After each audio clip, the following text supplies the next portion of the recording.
see a large appear on the horizon. You're surrounded by journalists. Hold your position.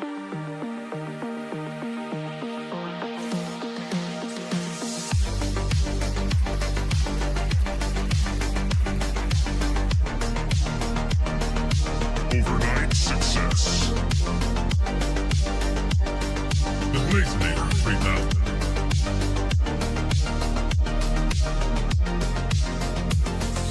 Double blaze. Right.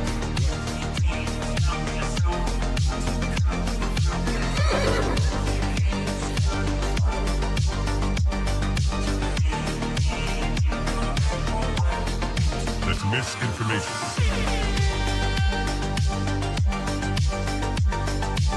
Marking clearing order inbound. That's just wrong. We are surrounded by journalists. Hold your position. Bomb it up.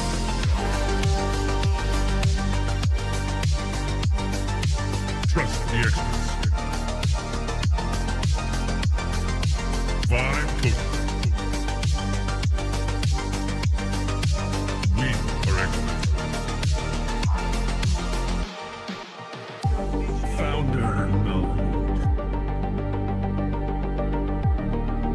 Vibe coded. I see multiple journalists on the horizon. Stand by. Experts. UAV online. Glaze. Double glaze. Triple glaze. Double kill. Five codes.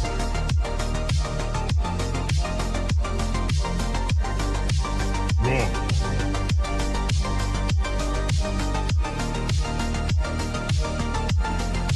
Pump is up. Glaze.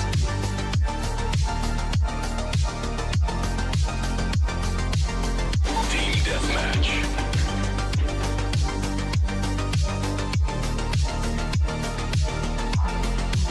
We are experts. Triple glaze. That's just wrong. Right.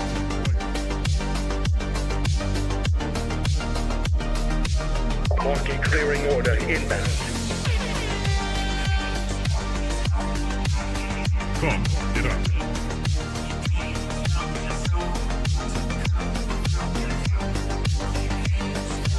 We are surrounded by journalists. Hold your position.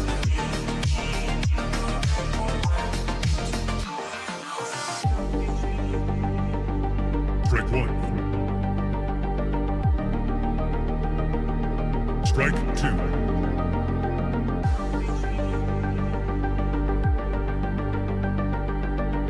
Activate Golden Retriever mode.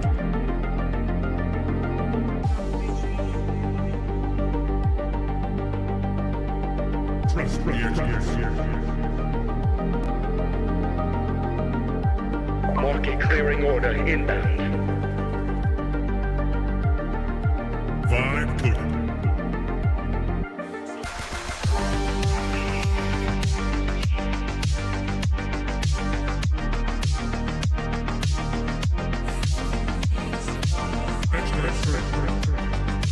I see multiple journalists on the horizon. Stand by.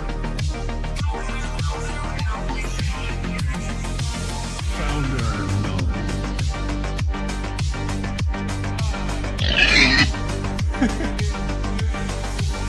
You're watching TBPN. Today is Monday, March 9th. We are live from the TBPN Ultra Dome. Temple of Technology, Fortress of Finance, Ramp.com, Time is Money, Save Budget, use corporate cards, bill pay, accounting, and a whole lot more all in one place. We have a fantastic show. We were able to get Alex Epstein to come down to the Ultradome in person on short notice to get us up to speed on what's happening in the oil markets. Of course, oil is it's gushing all over the timeline, all over the Financial Times, all over the Wall Street Journal as part of the. And Alex had a feeling that oil would be important in the future when he wrote the book Fossil Future. Yes, which we have right here. Which, if you haven't given it a read, go pick a copy up and stay tuned for him joining us at 1:10 today. Let's pull up the Linear lineup and tell you who we have coming on the show today. Linear, of course, is the system for modern software development. 70% of enterprise workspaces on Linear are using agents now. We have Dr. Alex Wissner-Gross over on Eon Systems. Yeah. He went very viral over the weekend for connecting a biologically derived fruit fly connectum to a Mujuko physics simulated body. And we're going to be talking all about simulating fruit flies and what will come after that. And we're also going over Microsoft Copilot Cowork, Julien. Which we're going to call Coco. Coco, okay. Disney might like a word. They have IP in that space in particular, but we'll see. Do they have it in the enterprise? I don't think so. Julian's joining from Sequoia Capital. Eoghan McCabe from Intercom, our partner, is joining because they just raised a massive clean round. 250. And Michelle Volz is launching Pax VC. She left Andreessen Horowitz, I think, about a year ago, and is now launching a new early stage fund. Anyway, let's go through the timeline and see how people are processing the news of the Strait of Hormuz and the oil price spikes. Fox News this morning. Yes. They were saying just basically their advice to the captains was to man up and just send it. Yeah, send it. That seems crazy. Effectively their advice. If you are on a shipping vessel, please stay safe. I'll read the actual quote. A guy, Brian, said, if you want to diminish the Iranian threat, if you want to make sure this ends with complete capitulation, show some guts and go through that strait. That seems very, very risky right now. Stay safe out there if you are on a shipping vessel. Do whatever is responsible. There are some crazy twists happening. So apparently ships in the Gulf are declaring themselves as Chinese vessels to dodge attack. This is from the Financial Times. At least 10 vessels have changed transponder messages in an apparent attempt to avoid becoming targets. A clutch of vessels trapped in the Gulf under enemy fire are adopting a tried and tested ruse to avoid attacks. They're changing flags, using transponders to declare themselves to be Chinese. There's always been a very odd, tug of war between how ships identify themselves, because often for tax reasons they're bought in one country, operated by individuals from another company, but they fly a different flag to be able to go from one place to another, and it's all based on the port systems. I don't fully understand it, but it is very interesting. At least 10 ships over the past week have altered their destination signal to read Chinese owner, all Chinese crew, or Chinese crew on board. About 1,000 ships are currently shut inside the Gulf and its immediate surroundings with a cumulative value of $25 billion. And I don't know if you've seen some of the maps that show the strait where it looks like nothing is actually moving through. Yeah. I think in actuality, a number of the ships are actually turning off their transponders. So you can't see the movement. Because they're basically moving a little bit, going through the strait. And then turning back on again. Well, there are plenty of outlets that are covering the Iran conflict in detail. We, of course, will be focused on the business and technology impacts. I wrote about what oil prices mean for the AI build out and data centers. It's just sort of interesting to dig into the deeper supply chain of artificial intelligence. But there are some posts that we should go through around the oil story. So crude oil is 5 standard deviations above its 50-day moving average. Statistically speaking, this occurs every 9,500 years. So the last time would have been about 6,000 years before Moses parted the Red Sea. Imagine what that did to shipping in the area. Fanciful. What else is going on? The Kobe SE letter has been posting a lot about oil prices. U.S. oil prices are now expected to rise above $100 a barrel this month. That already happened. This was posted on March 6th. with markets pricing a 66% chance that it happens. The last time oil prices were above 100 was July of 2022. Let's pull up this clip from Landman. I haven't seen Landman. Have you watched it? Is it good? Let's. Well, you want oil to live above 60 but below 90. And don't get me wrong, we're still printing money at 90, but gas gets up over $3.50 a gallon, it starts to pinch. It hits 100, every product in America has to readjust its price. $78 a barrel, that's about perfect. It brings enough profit to keep exploring, but it don't sting as much at the pump. Unless, of course, you're in California. I mean, they tax the shit out of it out there. It could be $45 a barrel, and it's still $4 a pump. I don't know how those son of bitches do it out there. It's movie day. 2020, TBPN again. A barrel of oil was worthless. And this place became a ghost town. And nobody's immune. Kids have to quit college. Trucks get sold or repoed. We can pause it now. Too. We got the gist of it. Yeah. Well, this is the largest. How old were you when you discovered that gas is really expensive in California, not just because there's a lot of demand for it? I mean, I discovered it when I was filling up in Montana, and it was like $2 a gallon, and it's like $5 a gallon here. That was pretty wild. The first major gas price shock that I noticed was Hurricane Katrina in my life. I think it was in high school because I was too young. I was talking about just the fact, realizing that gas is so expensive because of the taxes that California puts on it. Yeah, because it's nice to drive around here. Put the top down, the weather's good, so they're like, yeah, you're going to pay more for the joys of driving an internal combustion engine car. Now, the price in California is aggressive. I don't know the structure of the prices, though. Is it percentage-based or fixed? Because that affects how much the price will move based on oil price shocks. So, because if the price per barrel doubles, but the tax is flat, you don't feel it as much here as you do other places. So, I don't know. Anyway, I'm pulling it up, but you can run through this. It's the largest supply shock by a factor of 4. So the Hormuz blockade, which is current, 20 million barrels were lost in supply. The Iranian Revolution in 1978 was 5.6 million. The Yom Kippur War embargo in 73 was 4.4. The Iraq-Kuwait War was 4.3 in 1990. The Iran-Iraq War in 1980 was 4.0. And the Ukraine-Russia invasion in 2022, which is the last time that oil spiked over $100 a barrel, was 1 to 3. So an absolutely huge supply shock, and I'm sure it will have a lot of implications all over the economy. With triple-digit prices, here's what's going to happen now, says Policy Tensor. Markets will scream when they open tomorrow. VIX will surge to levels beyond what we saw in April. The sell-off will continue for some time as intermediaries shed risk. And the markets are red. They have been screaming today.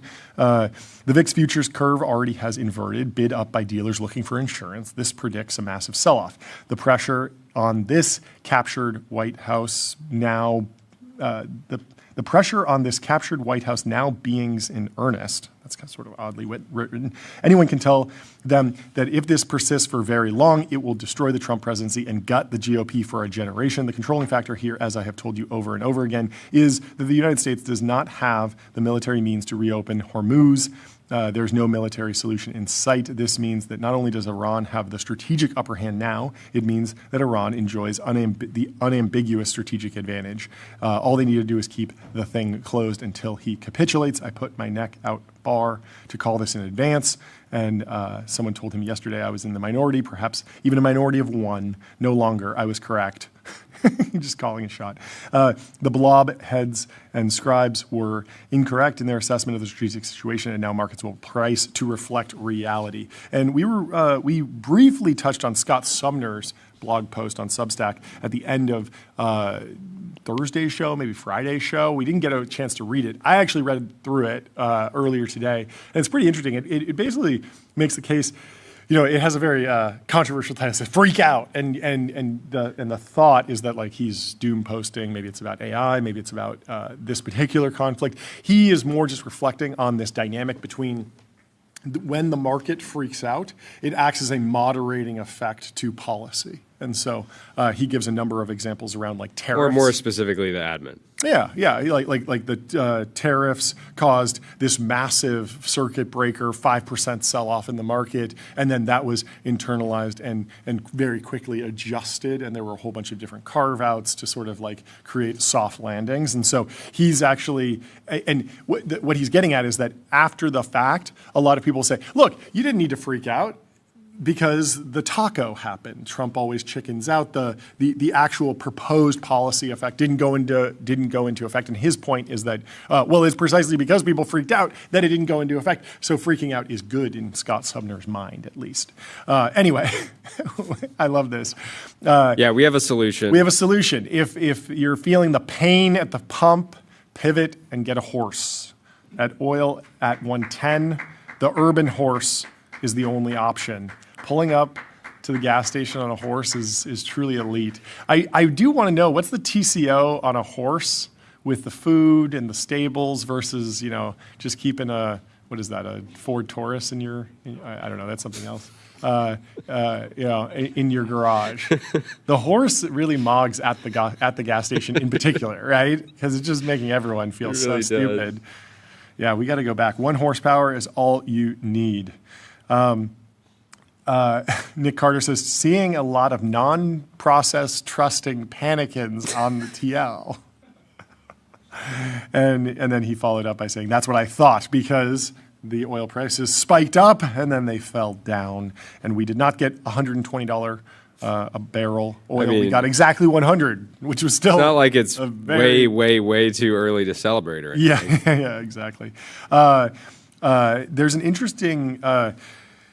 chart here, a really shocking chart from Oliver Grobe, unreal numbers about Germany's nuclear power generation. So if you scroll down, look at this curve. This is truly the bell curve meme or something like that. JP Morgan estimates that had Germany not phased out nuclear power, the country would have generated 50% less electricity from fossil fuels and 84% less electricity from natural gas in 2024.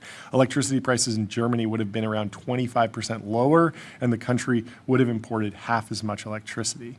And just complete rise and fall of nuclear power generation in Germany. One of the craziest graphs. You don't see graphs like that very often in new technologies. Typically, you see S-curves or you see exponentials. No one considers the models get better and then they get dumber. That's certainly the funniest outcome. Yeah. Very, very rough. Goldman Sachs sent a note to investors saying if oil prices increase by $10 and remain elevated for 3 months, U.S. year-over-year headline CPI inflation would likely rise from 2.4% in January to 3% in May. Those are small numbers, but we're looking at an oil price increase of maybe $30, $40 over the baseline, potentially higher. We don't know where oil is going to land. And so you have this weird tug of war right now with the Fed where if oil prices go up, inflation goes up, the Fed has a mandate to curb inflation, that means higher interest rates. At a time when the labor market is shedding jobs, you would expect a Fed rate cut, or a lot of people are optimistic about a rate cut. Trump certainly wants rate cuts. But if inflation is climbing, there's really no solution other than keeping rates high or even raising them further. So a real jam in terms of federal monetary policy, Fed monetary policy. Here's Art Cashin at the opening bell. This is a historical video. When was this? This was a long time ago. Let's play this clip. This may be it. First, let me start out. Morituri te salutamus esse. And you know that's the gladiator salute. We who are about to die salute you. So it's going to be a tough morning. This may be it. We who are about to die salute you. Insane aura for, CNBC really doesn't get enough credit for being so innovative in terms of broadcasting and entertainment. Really, some of the greatest clips. I love one of the top comments. This is an old clip. Yeah, obviously. Obviously, brother. 480p. It's probably from the 90s. So Zero Hedge says, with oil at 111, total panic. And Memetic Sisyphus shares a clip that says, half of this site for the last week has sounded like this. Let's Producers are telling me there is breaking news. The Asian financial markets have just opened to a huge sell-off. And we're going to switch to that story right now. Good. I'm glad I'm here. Your thoughts, Tracy Jordan, on how this is going to impact Wall Street. Larry, I'm not an expert, but I do have a strong opinion. New York, as we know it, will no longer exist tomorrow. Producers are telling me there is... Is that from 30 Rock? That's so good. That's so funny. Oil came way in from its overnight highs, says Joe Weisenthal. And the quote post is, Chris Paul hits a huge three to cut down the lead to 42. Absolutely brutal. So let me tell you about Gusto, the unified platform for payroll, benefits, and HR, built to evolve with modern small and medium-sized businesses. Stop making fun. We're somewhat of a modern business. We're small and modern. Small and modern. It's modern. Let me also tell you about CrowdStrike. Your business is AI. Their business is securing it. CrowdStrike secures AI and stops breaches. So we got to give you a shout out to George Kurtz for the Mercedes performance yesterday. Oh yeah. 1-2. 1-2. Really good. George Kurtz. Would you look at that? Takes a stake in the team. Suddenly they're at the top. Yeah, he's on to something. My essay this morning was titled, Why is no one talking about oil? Of course, everyone is talking about oil. Oil discourse gushed onto the timeline this weekend. Crude prices spiked to nearly $120 a barrel as a broadening war in Iran threatens both transportation routes and production. The geopolitical and economic analyses are flowing, but what does this mean for AGI timelines? And a lot of people in the AI world are sort of tuning all of this out because they see recursive self-improvement, AGI, ASI, the build-out as more important. And I just wanted to sort of reality check the AI supply chain to understand, how does oil actually affect data center construction, AI production, token pricing? Like, is there any effect? My conclusion was that it's very moderate, but there are some interesting effects in the financial markets that are probably the bigger takeaway. But it's still interesting to hear about, like, yes, oil actually is used in the production of AI, at least a little bit. Power has been at the forefront of the AI pushback. Like, everyone's worried about these local energy prices, these electricity prices increasing near the data centers.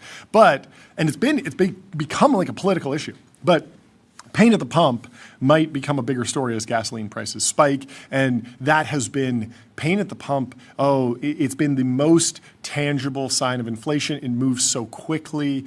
One jitter in the economy. And it's a huge component. People on the coast, people in tech don't have a good sense for this, right? If gas for a lot of people, gas could quadruple, and they wouldn't really notice it. But if you actually look into the average American, how gasoline fits into their budget, it's a meaningful component of their monthly budget, so they feel it super intensely. It's like this variable cost. There are so many different ways where a lot of Americans go on driving vacations. That obviously is directly impacted by gas prices. And then also just psychologically, there's something about filling up at the gas tank where you see the number ticking up, and you're doing that on a every week basis or so, that it's just so visceral. It's this thing that you have to stop and then go experience and watch the money flow out of your account, like, in real time. It's very visual. It's very interactive. Yeah, I remember. I must have been probably 18 at this point, where I would just go and I'd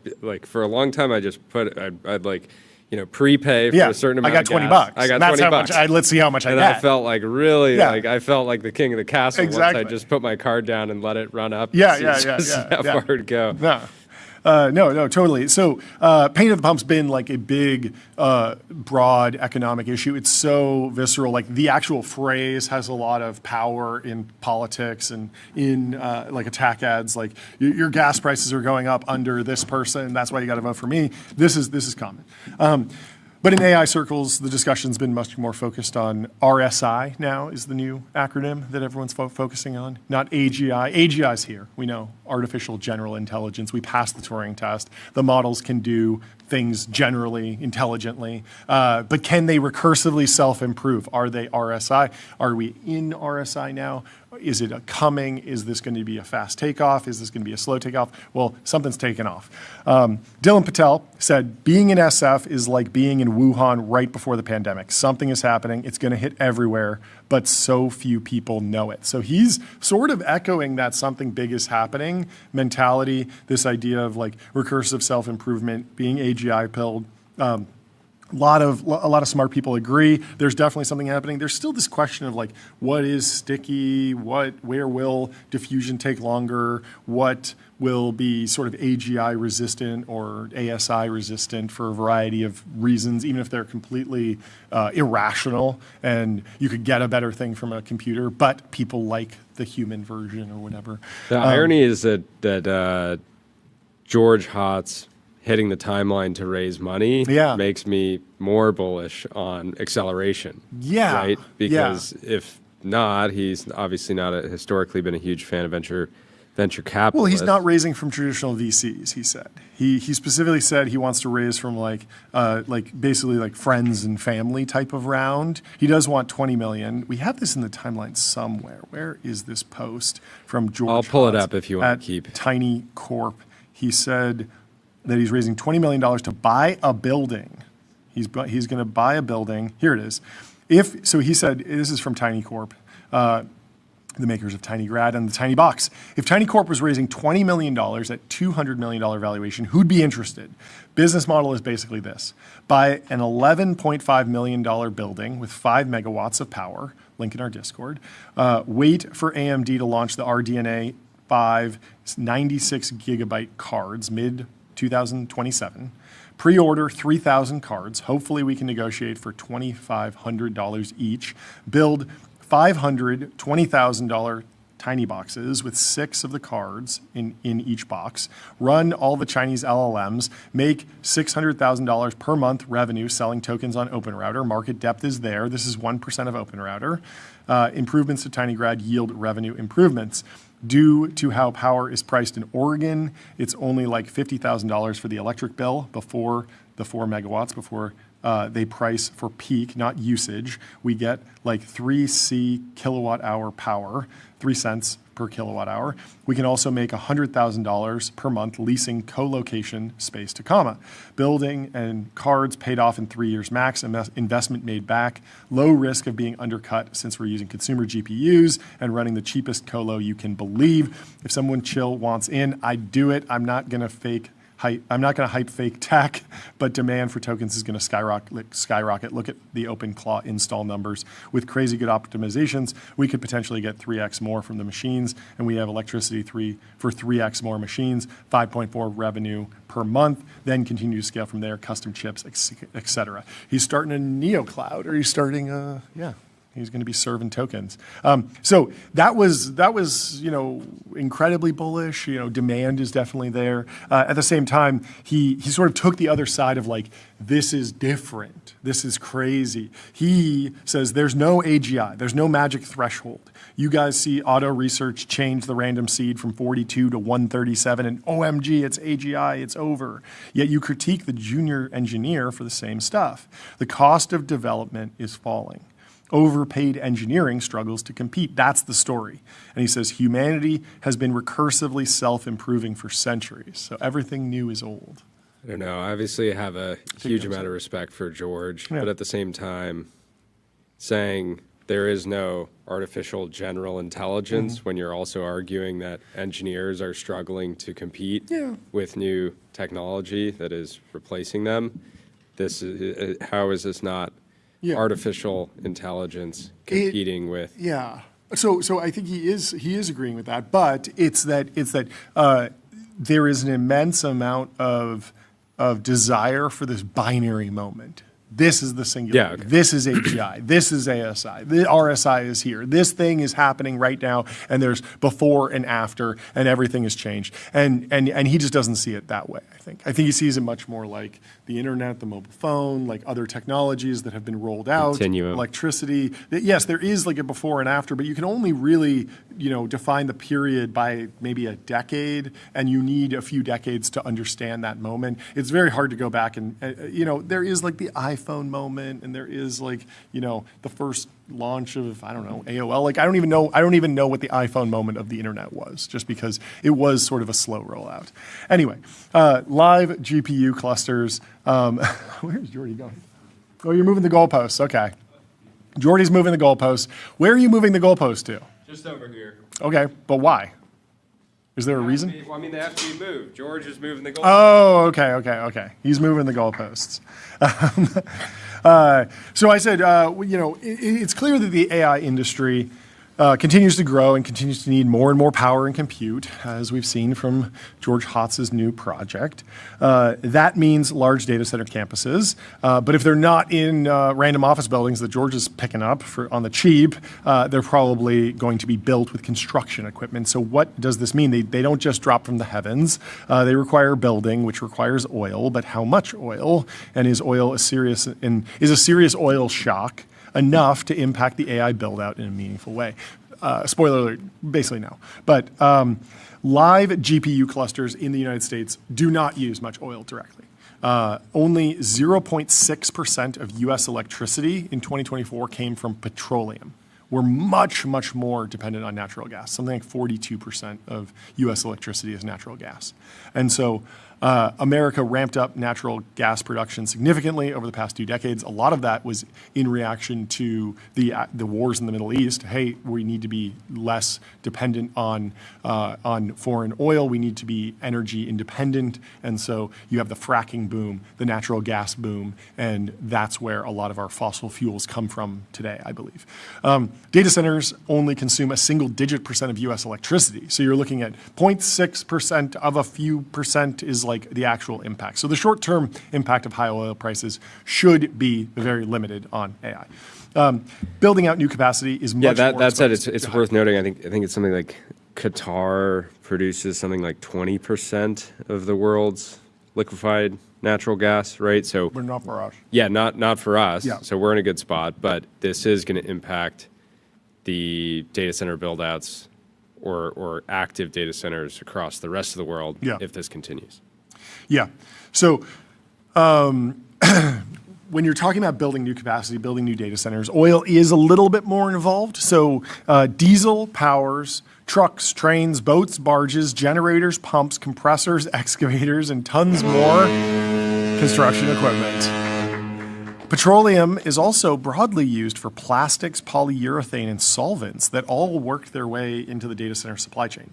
The biggest problem is delaying already tight schedules because of narrowly available components going out of stock. So the price of oil goes up. There's one marginal factory that can't produce one ingredient that goes into the rack, and that slows things down. You have to wait a week while you find another supplier. That stuff can add up to just a little bit of a delay. This happened during COVID, and the AI industry was already experiencing something similar with transformers. And so you don't want products getting stuck in transit or going out of stock. But the bigger problem, and the one that people should be talking about, and I think you were debating with Dan Primack at Axios about this, is macroeconomics. So higher oil prices lead to higher inflation. If the Fed has to raise rates to control inflation, capital formation for mega projects gets a lot harder. So JLL has this estimate. The next 100 gigawatts of data center capacity could require about $870 billion of new debt financing. And so using this rough number, every extra 50 basis points of borrowing cost on $870 billion is $4.35 billion in annual interest expense.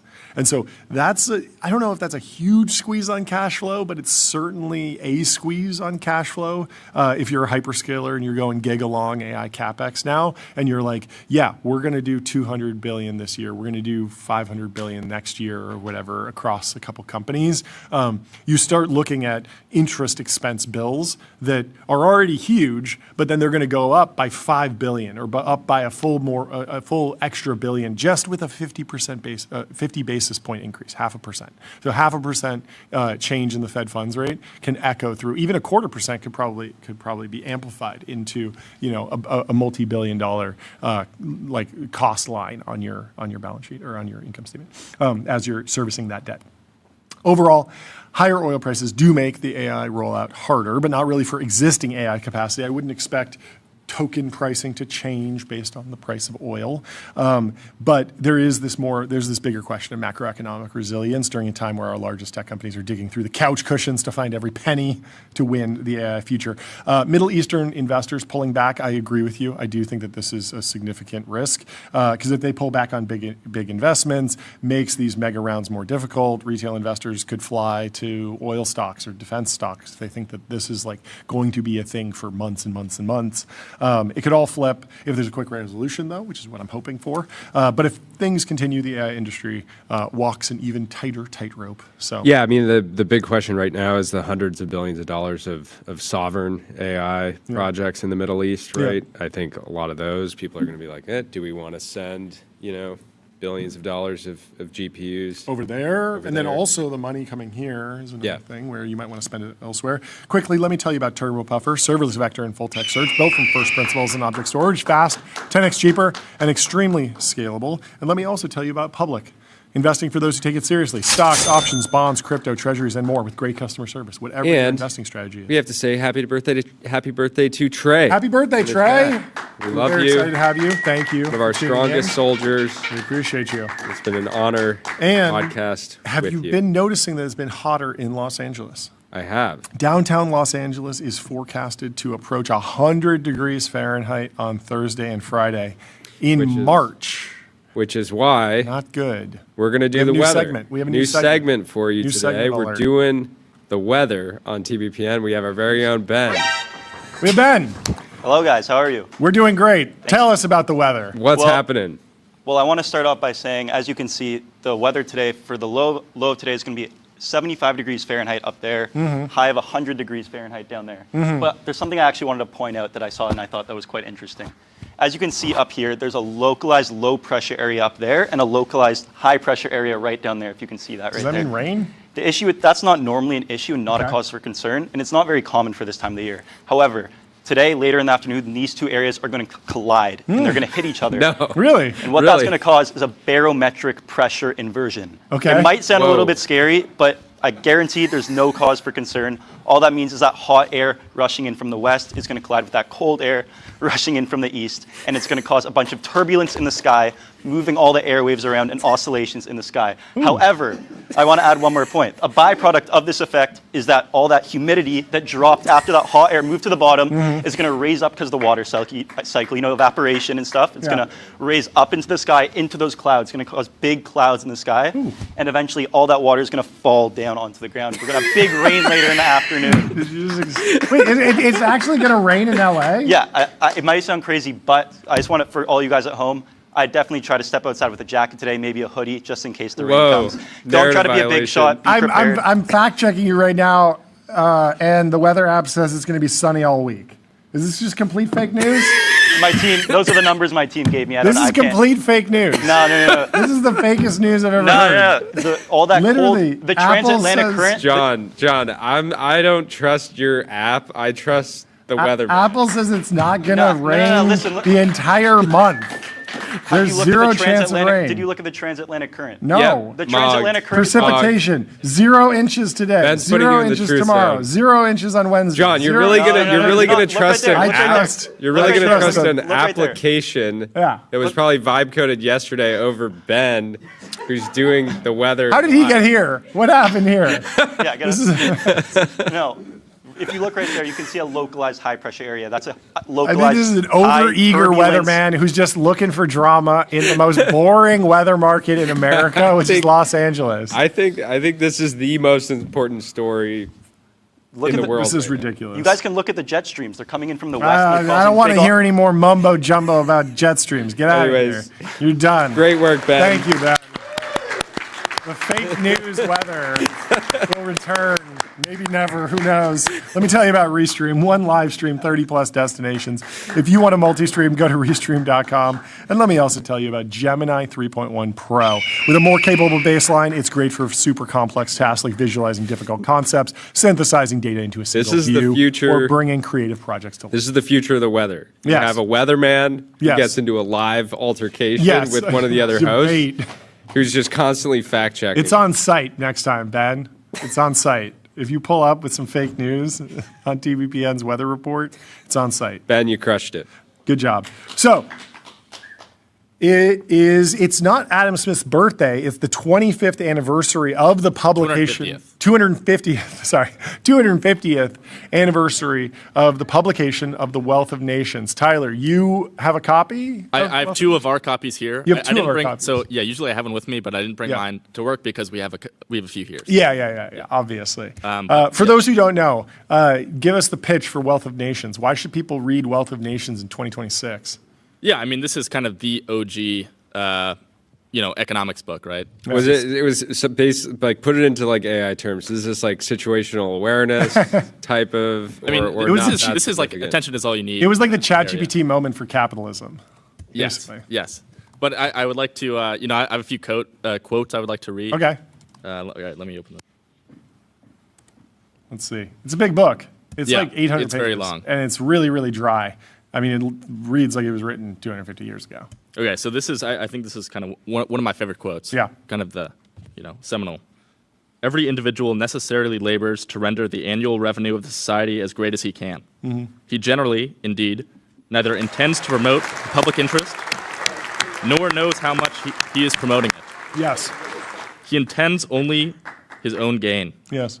And he is, in this, as in many other cases, led by an invisible hand to promote an end which was no part of his intention. Yeah. Rational economic actors, Homo economicus, thinking of the value for society is created by rational self-interest. Sort of the spin on like greed is good. It was like he was like an OG of that thesis. The greed maxer. Yeah, productive labor, efficient markets, free markets, don't hold gold, don't control trade. An important read in 2026. Somewhat heretical. There are many people that disregard that book. Maybe they should not. Maybe they should give it a crack. Evergreen. I think it's evergreen. I mean, there was that debate over like Tyler Cowen over the weekend, and somebody was taking shots at stubborn attachments for being like not advancing the discipline of economics.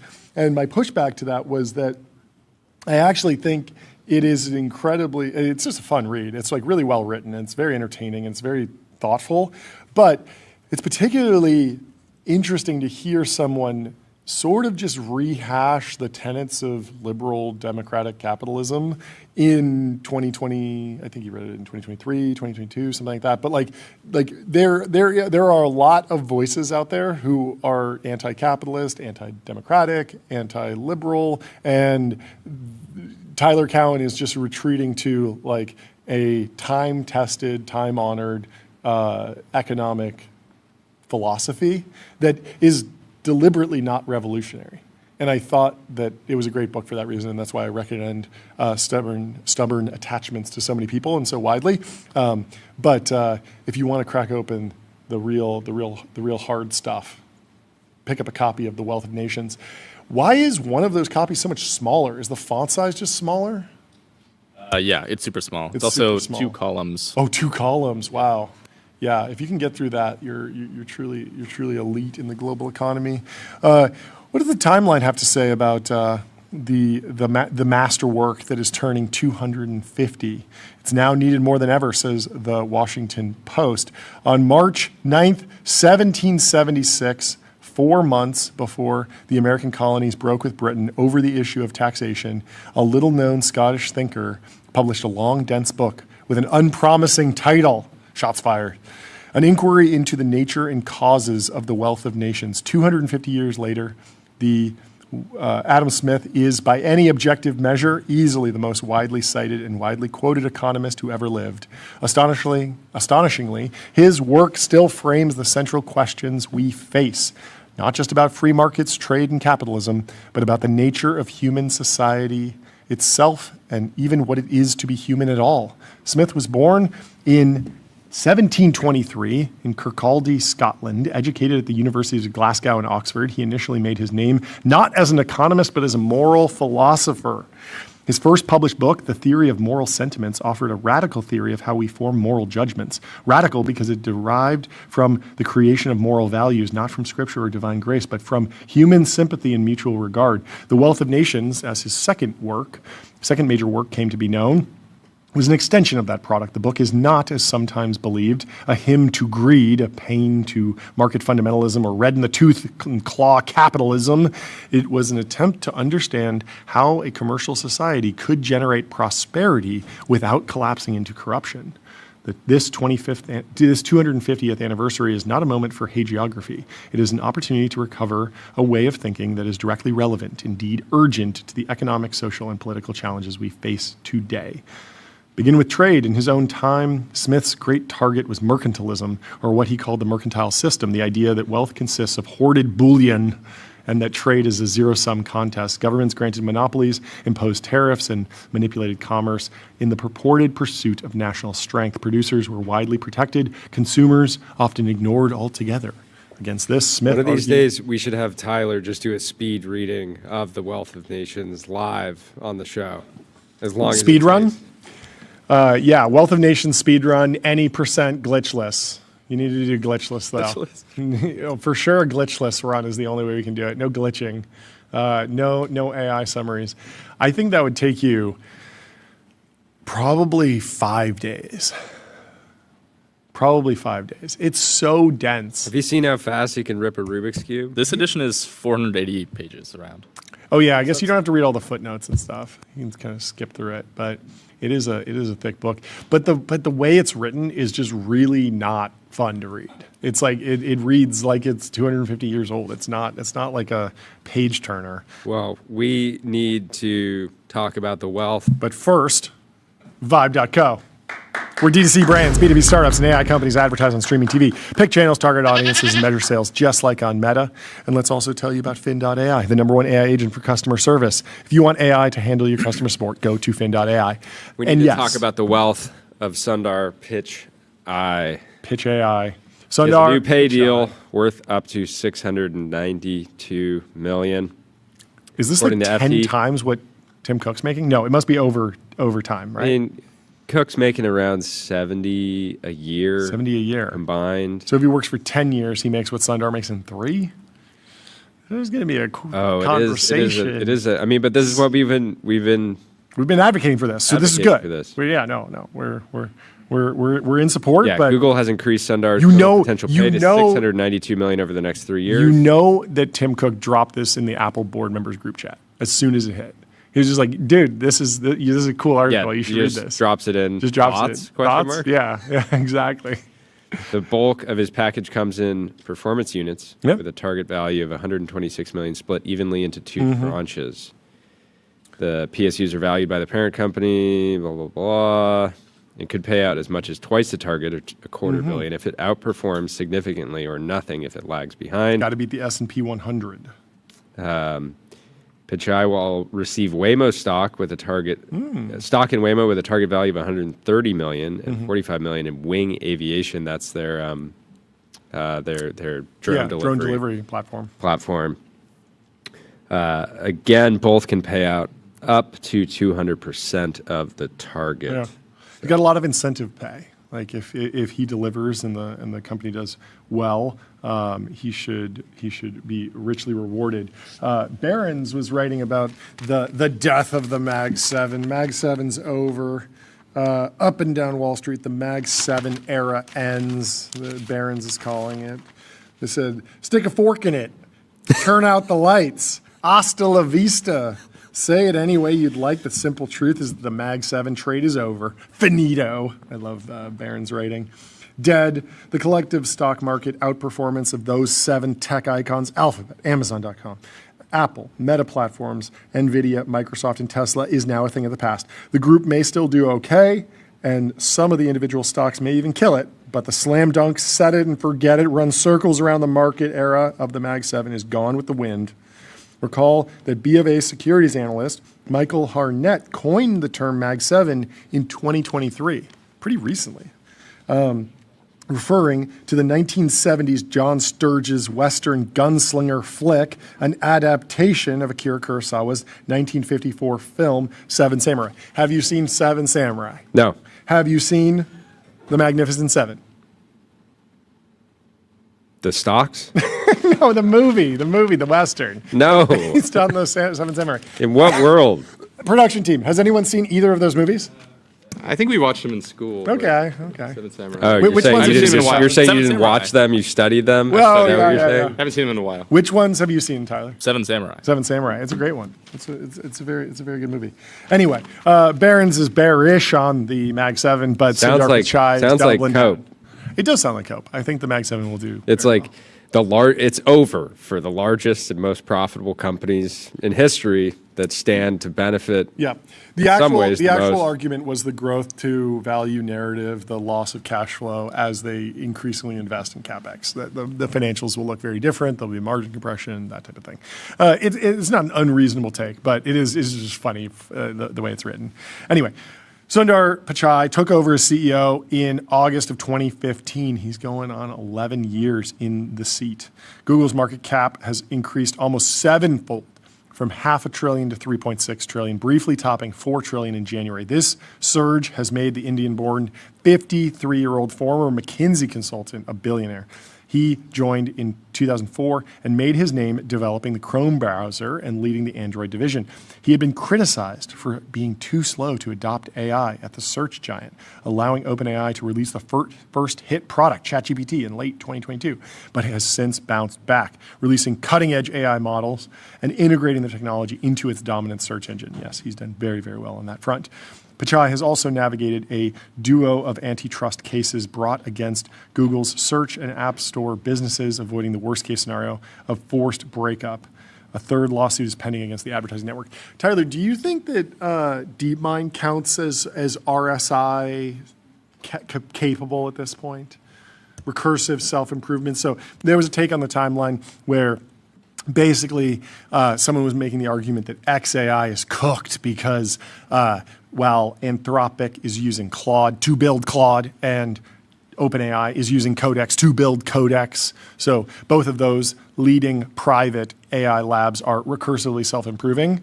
XAI was using Claude Code to build Grok, and so they don't have the same flywheel of the tools that build the tools build the tools. Yeah, because I think they lost access to Claude Code. Yes. But then they still have access to Codex. Okay. So They could, it's kind of like, do you count that as RSI because it's not like really internal? Yeah. But is Gemini, that's the question? Yeah. I'm sure people at Gemini are using Gemini. I mean, there is a Gemini CLI. People don't talk about it as much. But, I mean, the model is very good, right? Yeah. So I assume it is helpful. It would be interesting. I feel like we don't get as many little data points from the Gemini and DeepMind team because it's a public company and they need to, maybe break out financials at some point. Yeah, I think like vague posting is probably, more heavily looked at. Exactly.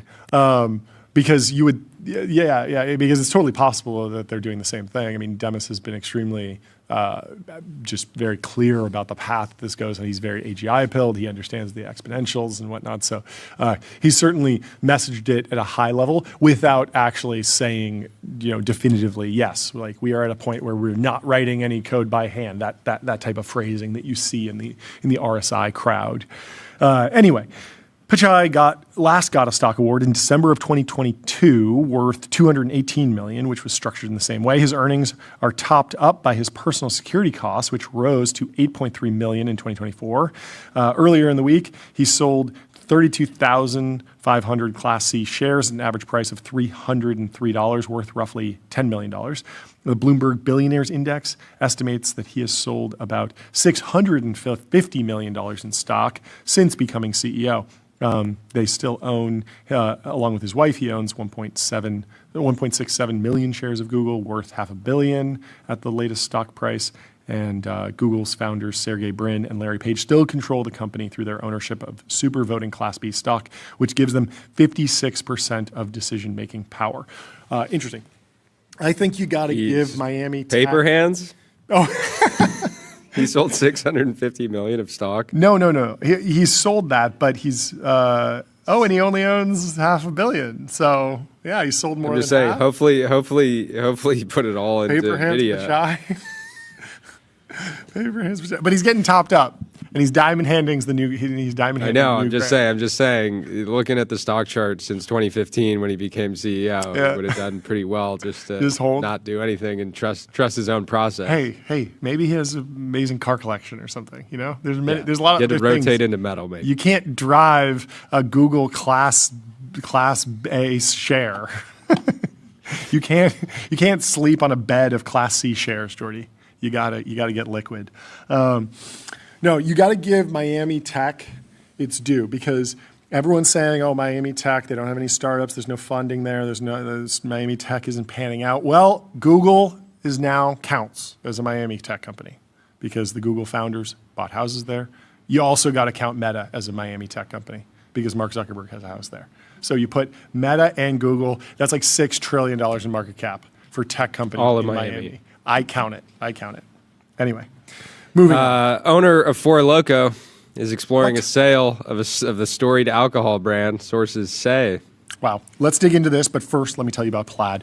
Plaid powers the apps you use to spend, save, borrow, and invest, securely connecting bank accounts to move money, fight fraud, and improve lending now with AI. And let me also tell you about Cognition. They're the makers of Devin, the AI software engineer. Crush your backlog with your personal AI engineering team. So, the parent company of Four Loko, the canned alcoholic beverage that became a college campus sensation in the late 2000s before being reformulated under regulatory pressure, is exploring. I cannot believe they nerfed Four Loko.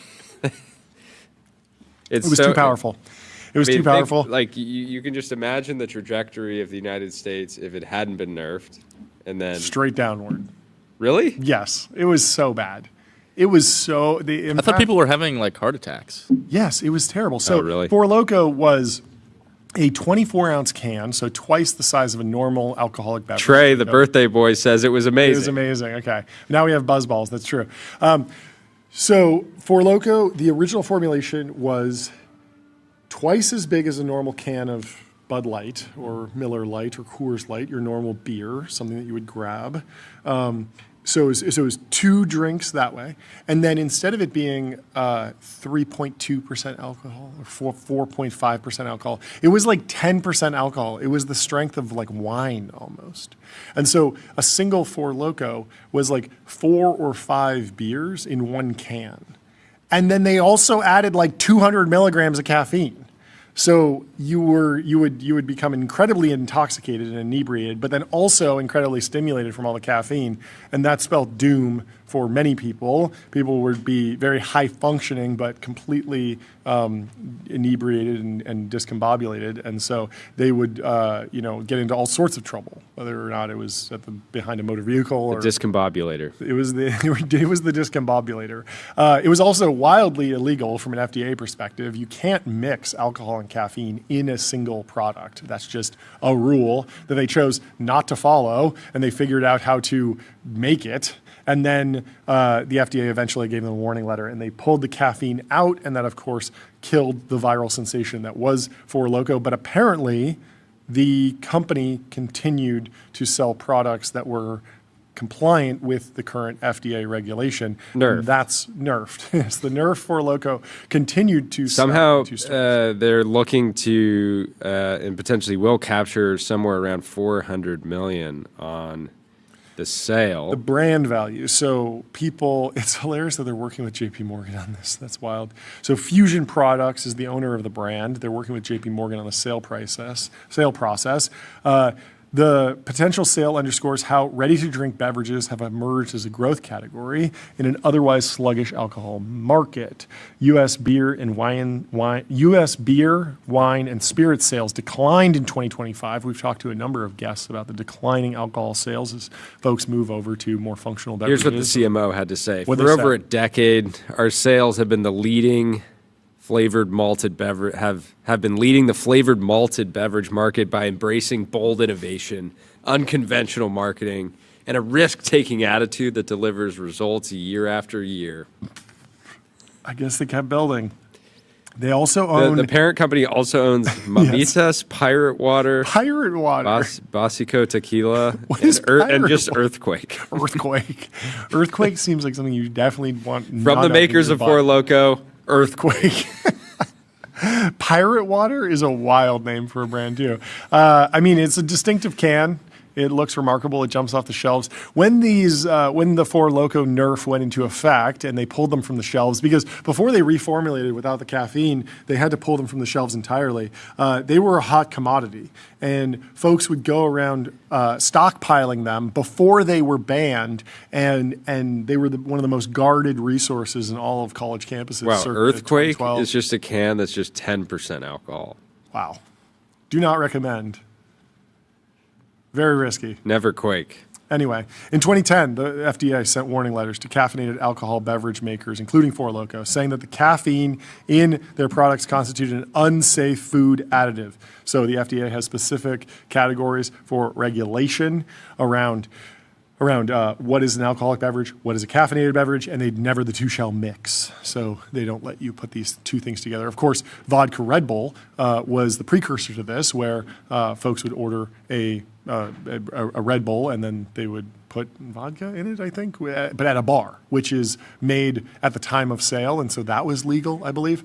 And this might be fake news, but I remember hearing a story that at one point Red Bull was sued because a gentleman had purchased a series of vodka Red Bulls, become incredibly inebriated, gotten behind the wheel of a car, gotten into some sort of accident, and wound up in front of a judge. And the argument was that he wanted Red Bull to be held liable for his actions while inebriated behind the motor vehicle.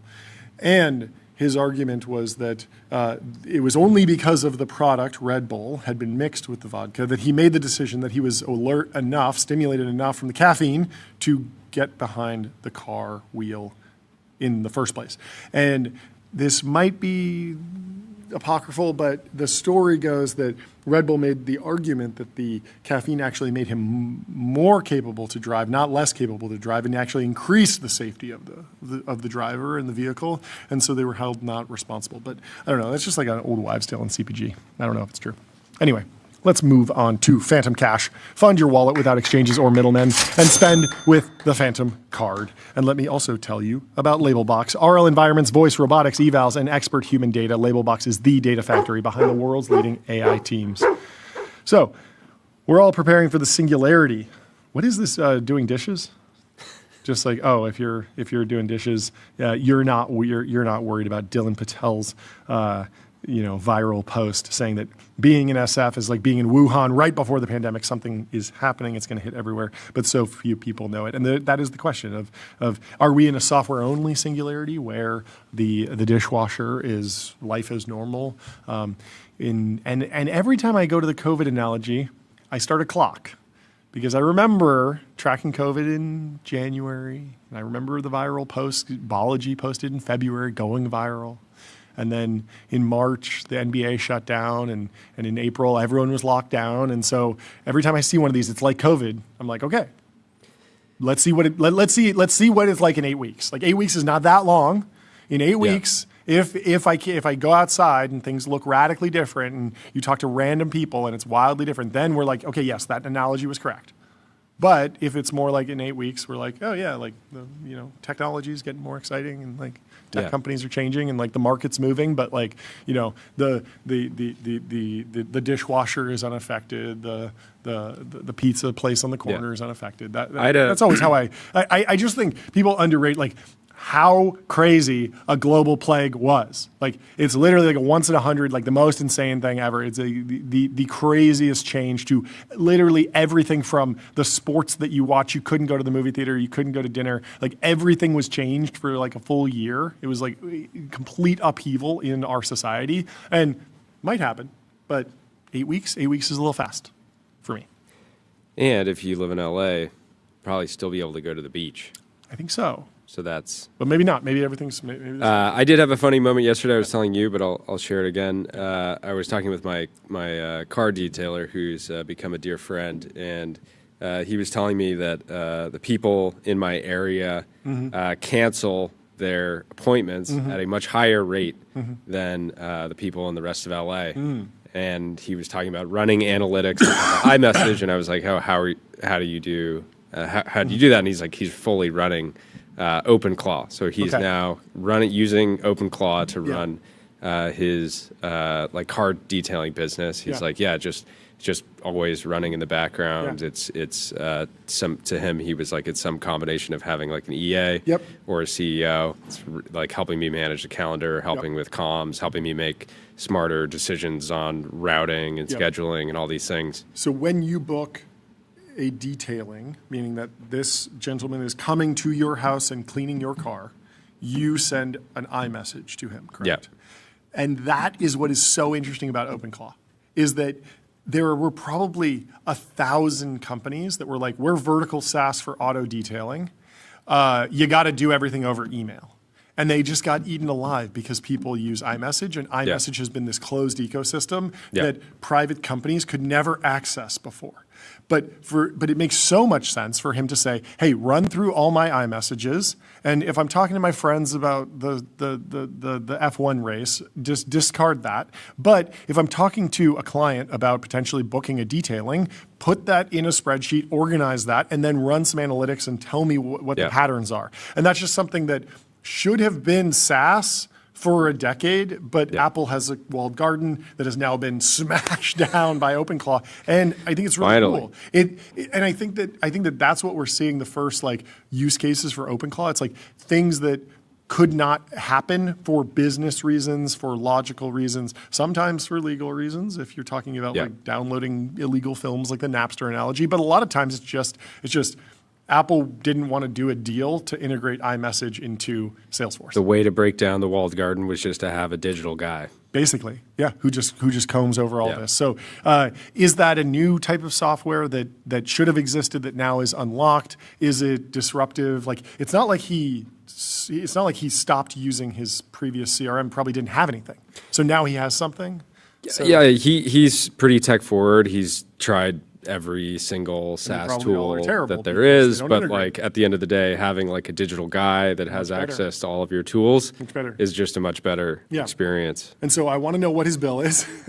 He said he spent a decent amount. Okay. I want to know what it is this month, and then I want to know what it is in like a year, because sometimes the maintenance of these systems can be really, really big. And then there's a question about, are we going to see per token deflation, or are we going to see are prices being artificially held low because of competitive dynamics? So in a year, will he be spending more or less? Will he still be getting the value? These are all interesting questions, but I'm just excited that a digital product now exists that could not or didn't exist before, and that feels incredibly positive and cool. So very exciting. Anyway, we have our first guest of the show in the Restream waiting room. Let me tell you about Console.com. Console builds AI agents that automate 70% of IT, HR, and finance support, giving employees instant resolution for access requests and password resets. And without further ado, Dr. Alex Wissner-Gross, welcome to the show. How are you doing? What's happening? Doing really well. Thank you, John. Thank you, Jordy. Thank you so much for taking the time to come chat with us. Congratulations on all the virality. For those who haven't followed along so far, can you introduce yourself and the project broadly? And then I have a ton of questions, but I'll let you kick it off with an intro. Absolutely. So quick background on myself. Originally from New York, undergrad MIT, studied physics, electrical engineering, computer science, math, PhD physics, Harvard. Was there anything you didn't study? You studied everything. Didn't study the humanities. Okay. Considered going to Cambridge to study chemistry and biology for a while, discarded it. Was told physics is a game for the young. Okay. So stayed in the US, did my PhD in physics, focusing on AI and nanotech. Cool. I've invested in, advised, managed dozens of companies at this point. I've had a number of exits. And at this point, most of my time is focused on smoothing out the singularity, as you guys were just discussing. Yeah. So most recently, as you were gesturing, a company that I helped found, Eon Systems Public Benefit Corporation, just announced what we've been characterizing as the first multi-behavior upload, if you will, more on that in a second, of a fruit fly, which we think is a major step forward for the field. And quite frankly, in an era when I do another podcast, the Moonshots podcast with my friend Peter, I talk all the time about tiling the earth with compute. Right now, all of this AI infra build out that we're doing to the tunes of trillions of dollars of CapEx, all of this is going to artificial minds. And Eon is playing, I think, a very important role in doing some early pioneering experiments and developments to try to level the playing field of the future, not just artificial minds playing on all of this trillions of dollars of infra and data centers, but enabling emulations and, if you will, uploads of human minds, non-human animal minds, at the moment starting with fruit flies and aspirationally working towards mice and humans and getting the brains of a variety of human and non-human animals to operate in the cloud. So walk us through the fruit fly experiment, why it was so exciting for you. It's really interesting. If you think back, remember back with the launch of ChatGPT, that was just a side experiment. That wasn't the main focus of OpenAI at the time. Some have characterized that as an unhobbling, if you will. GPT-3, the leadership of OpenAI thought at the time was sort of the main entree, if you will. Similarly, within Eon, I don't mind saying this was more of a side project that we thought it would be somewhat interesting to the world, but I think the level of response and virality probably even took most of Eon by surprise. So this is a video demonstration of an internal project to take a bunch of building blocks that were already sitting around for the past 1 to 2 years and put them together for the first time. So one of these was a paper that senior scientist at Eon, Philip Hsu, published in Nature in 2024, demonstrating that just from an emulation perspective, that you could take the Flywire, which was a well-funded project to capture the connectome of the fruit fly brain, that you could emulate certain circuits within the fruit fly brain. We've had that for a year and a half or so. Another project, NeuroMechFly version 2, is an excellent project to be able to formulate simulations in realistic mechanical environments of fruit flies. Another project from Ersdal et al. To formulate coordinated motor actuation of fruit flies. And then AI. So in summary, Eon was really the first to put all these building blocks together that were sort of lying around. This is actually a tiny subset of what Eon's working on. Eon is working on scanning the connectomes of human and non-human animals at scale and achieving whole brain emulation, which is the holy grail of the field. There have been many projects in the past that have attempted human whole brain emulation. Eon is leveraging advances in AI, expansion microscopy, a variety of other techniques, but it was really just putting the pieces together. So we're quite honestly astonished by the level of interest in just this one demo. I love it. I have a million questions. Let's start with I/O, like the inputs and outputs. Like, what are you simulating? When I pull up the sims, that is somewhat of a simulation of a human. A basic for loop over a bunch of random probabilities to say, are you hungry? If hungry, eat, go over to the stove, cook food. That's obviously nowhere near the level of detail at which a human operates.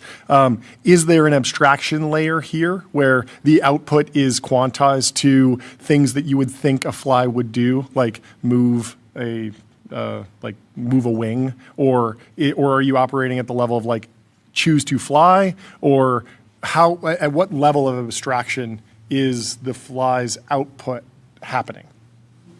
Yeah, this is what I was gesturing at a moment ago. So there's a paper by Ersdal et al. That bundles motor actuations in terms of high-level representations. Got it. So a lot of people, sort of the people who got perhaps most excited in the neuroscience community about this video, some of them, I think, didn't bother to read Ersdale's excellent paper.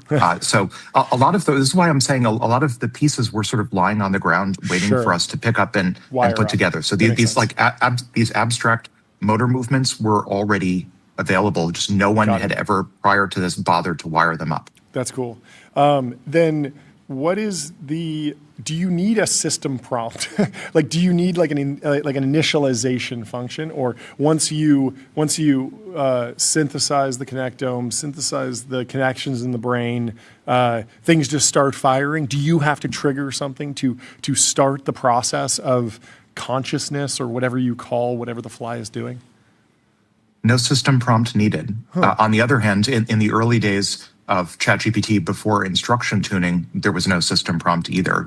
In the days of early language models, no one had thought of prompt engineering. So it's entirely possible that maybe in the future, some sort of prompt engineering equivalent for whole brain emulation will be essential. But at the moment, there's no direct analog of that.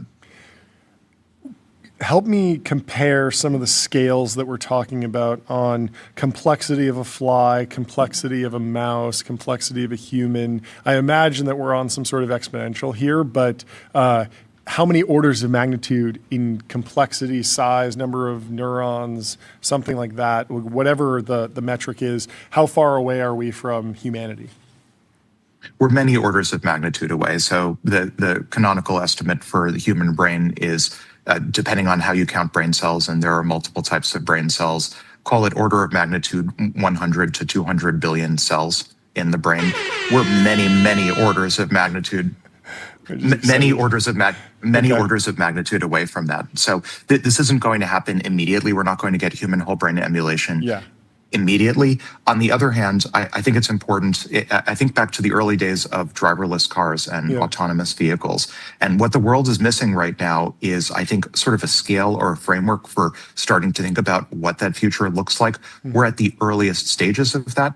Call it level 1 or level 2 uploading. A lot of people even get triggered by the term uploading. They prefer something else. And I think we need to start having these conversations in a critical, thoughtful way and start to define what is a framework for multiple levels of fidelity for uploading or emulation, or maybe we come up with a new term. But right now we're starting that discussion, and we're trying to do it in a thoughtful, responsible way. So you like the term uploading because you did not choose a random structure or an average structure of this particular fly's brain. You chose the exact structure of a particular fly's brain?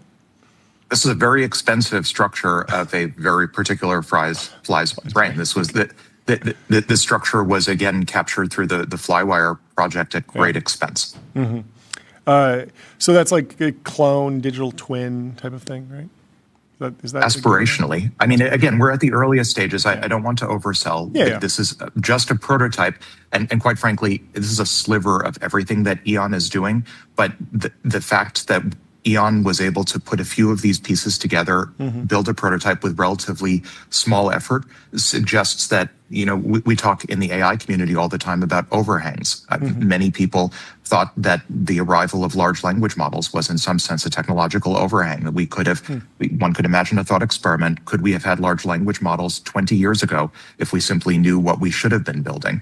I think probably. I thought we were very GPU gated on that. Well, the GPUs were being spent on video games for the first few decades. So we could have, in principle, like Markov models, we knew how to build Markov babblers. I was building Markov babblers in the 90s and early 2000s. Yeah, so it just feels like even if you try and port back frontier models now to a 1080 Ti, which was a graphics card for gaming, you're going to have a bad time. Well, I mean, we're with the rise of SLMs and some of the amazing deflationary properties of algorithmic progress in SLMs, I think we will find ourselves in the world next few years where some of the earliest PCs could probably have hosted non-trivial conversations with LLMs. Cool. There's just that much algorithmic progress. Extremely bullish for Apple. Anyway, not to put in in hardware terms. What do you want to do? What do you want to do next? Like, where do you go from here? I know it's a side. More flies or straight to mouse?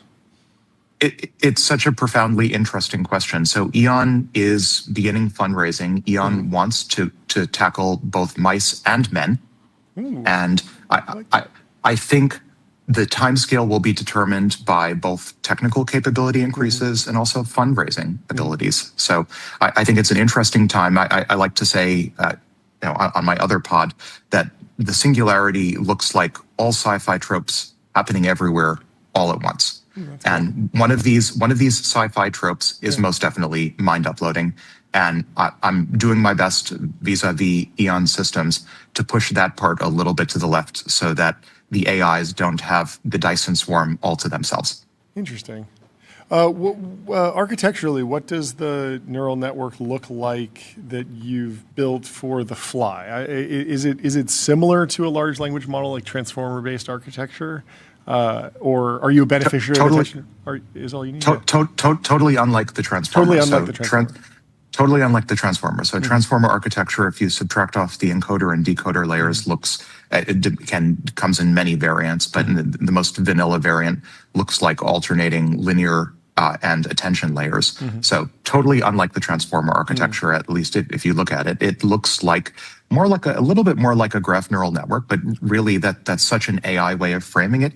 It looks like a leaky integrate and fire LIF model of that we've had for decades from the neuroscience world. So it's just a graph of nodes that have leaky integrate and fire dynamics, and they're firing at each other. So what does that tell you about the nature of synthetic human intelligence? Like, do you think that there is a path to human level AGI that does not involve the transformer and instead falls along your path and your architecture? Oh, sure. Well, first of all, I would argue we've had AGI for at least 6 years now, 5 to 6 years at the very latest. Since summer of 2020, when OpenAI published their GPT-3. Language models or few-shot learners paper, GPT-3, I would argue that was an AGI.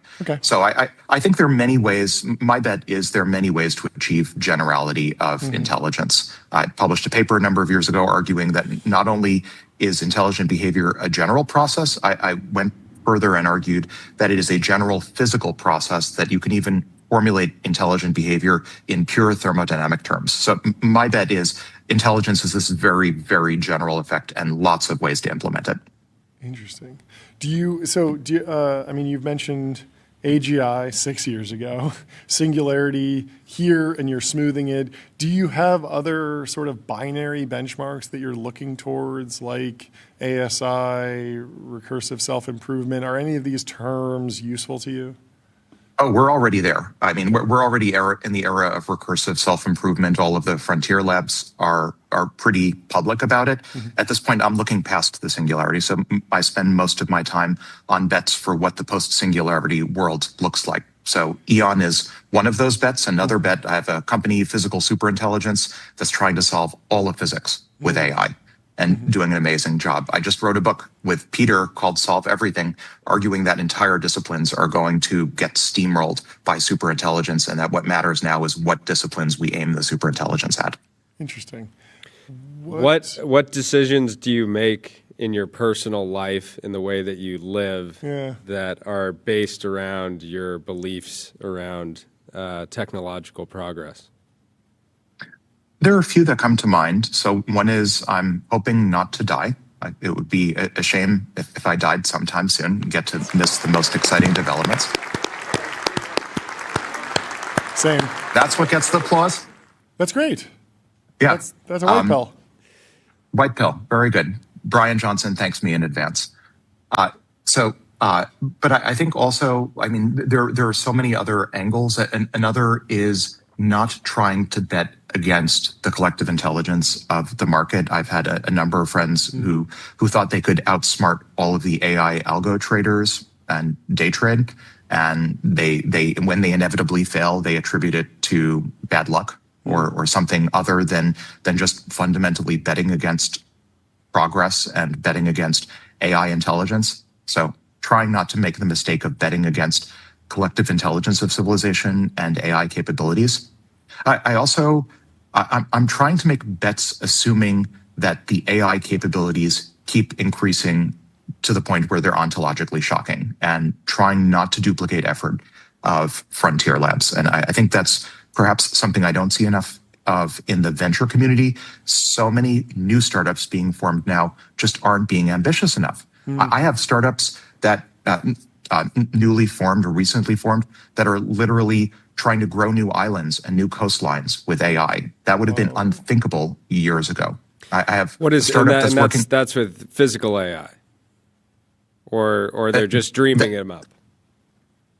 It's with AI reaching into the physical world to steer ocean currents and grow new islands and new coastlines. That would not have been possible a few years ago. That's now starting to become possible. I have a startup that's working on solving interspecies communication, starting with dogs. Love that. That would not have been possible a few years ago. So I spend a lot of my time thinking about what the post-singularity state of the world looks like and how to smooth that out and bring it here sooner.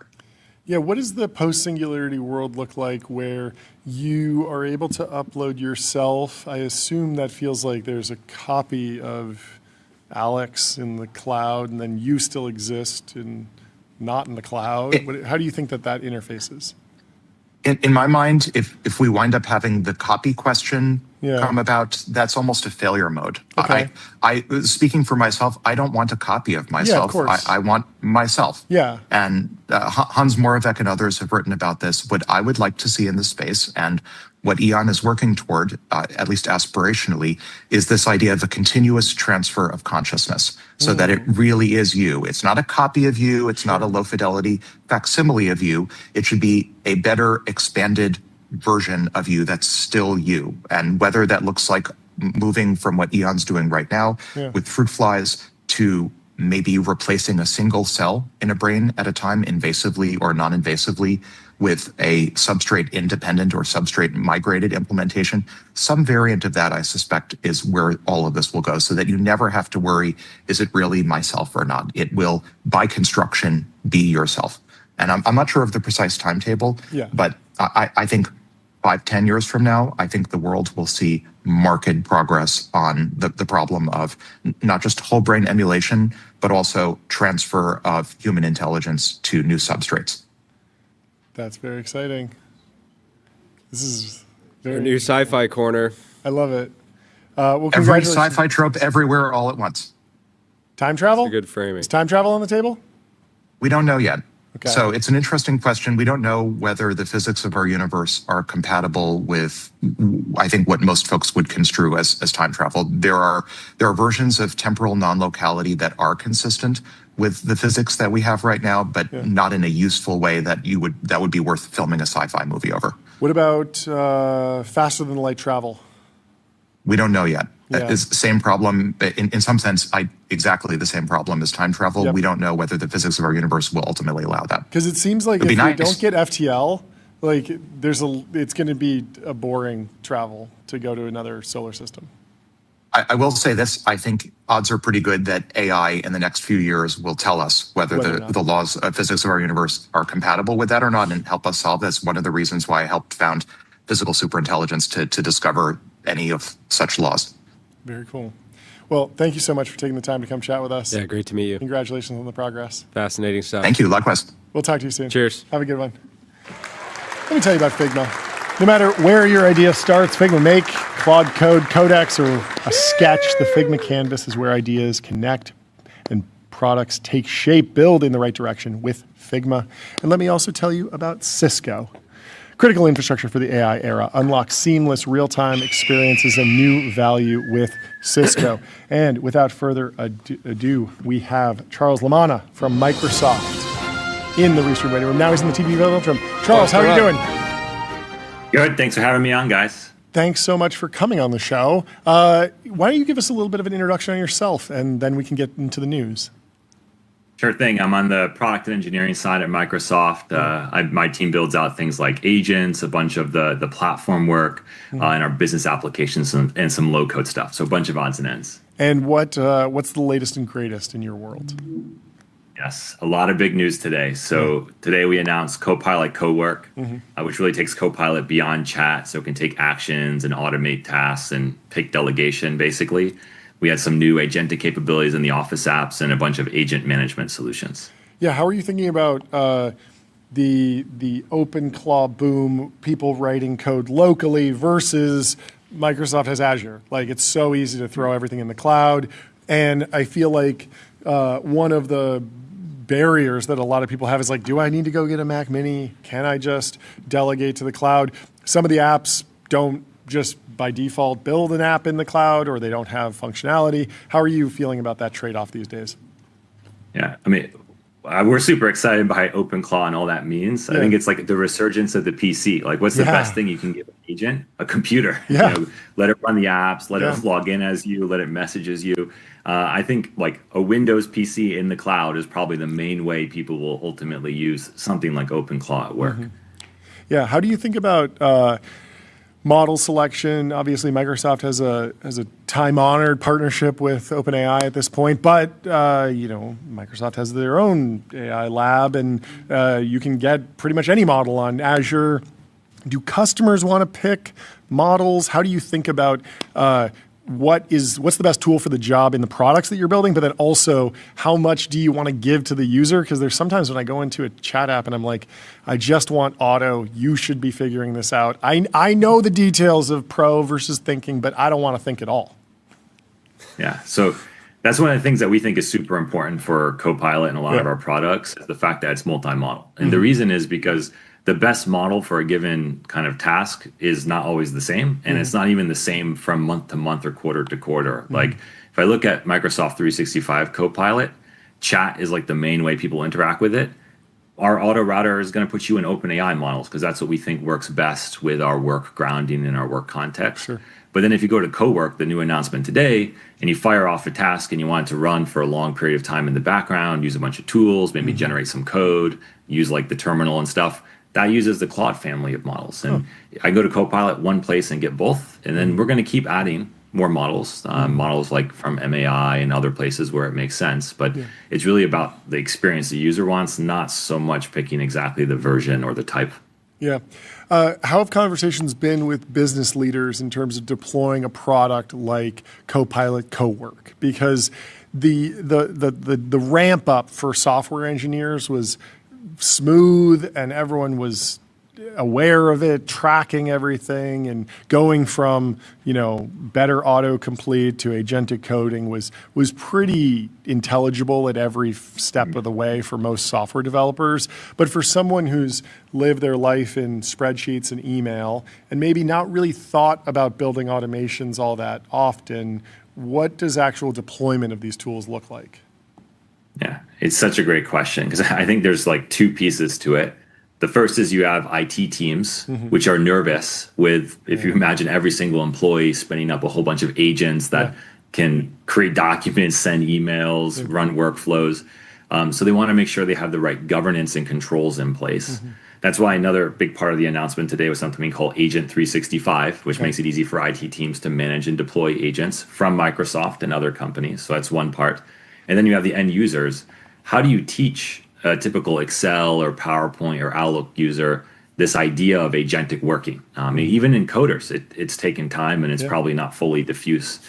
So that's the thing that we think we're in a really unique position at Microsoft in terms of being able to do, because we can bring things like Cowork to users where they already spend their time inside of the Office apps, inside of Windows, and increasingly inside the Copilot app.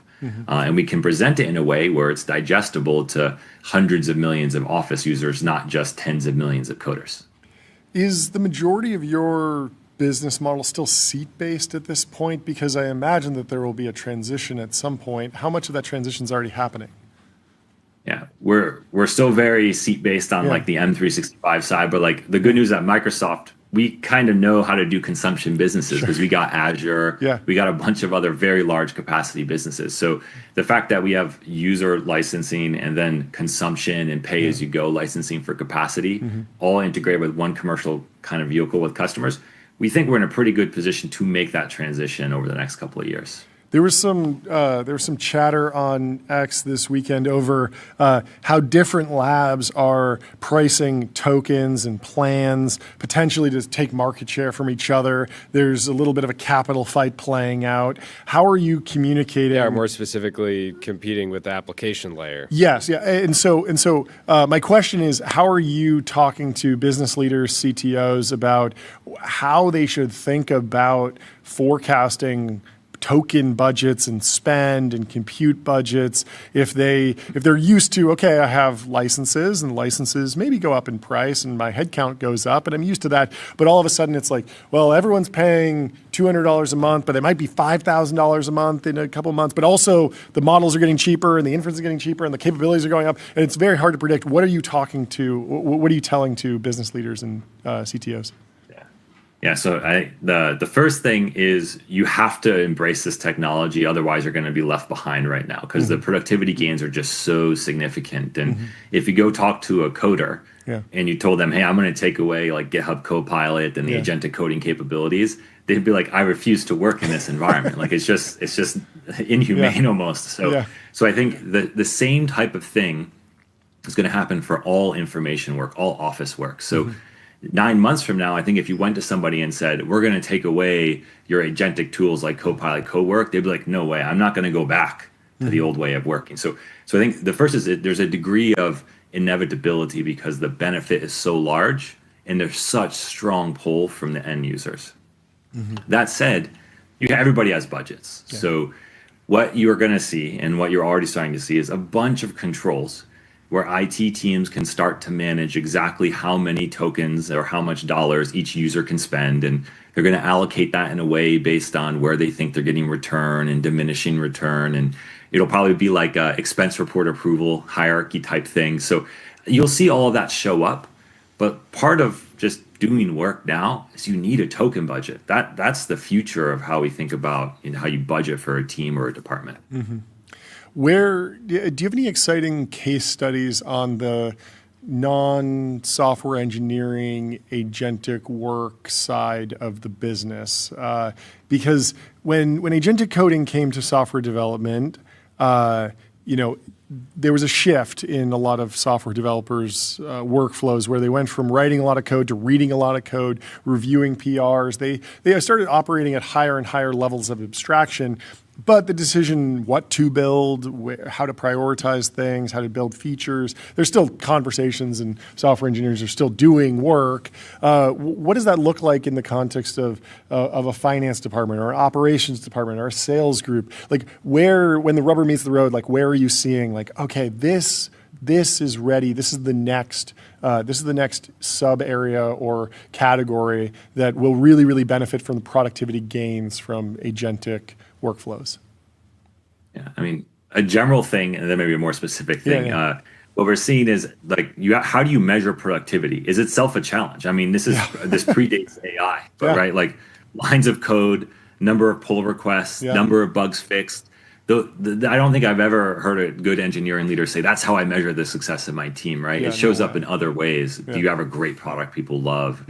Is your cost structure good? What's your install base look like? So I think we have to get better at capturing that final business outcome, because that's what's going to get the CFO to open up the pocketbook and continue to invest in more tokens and more AI. So if I go then take that and apply to kind of other disciplines, like what you don't want to say is, oh, our salespeople send a lot more emails, or our finance professionals create 100 more spreadsheets. Like that's more like of a nightmare scenario for AI. So 1 billion spreadsheets per company. No. I mean, exactly, we saw someone on the timeline say that their token budget went way up, but their revenue didn't go up, and so they're like, I don't know if it's worth it. Like you got to show results.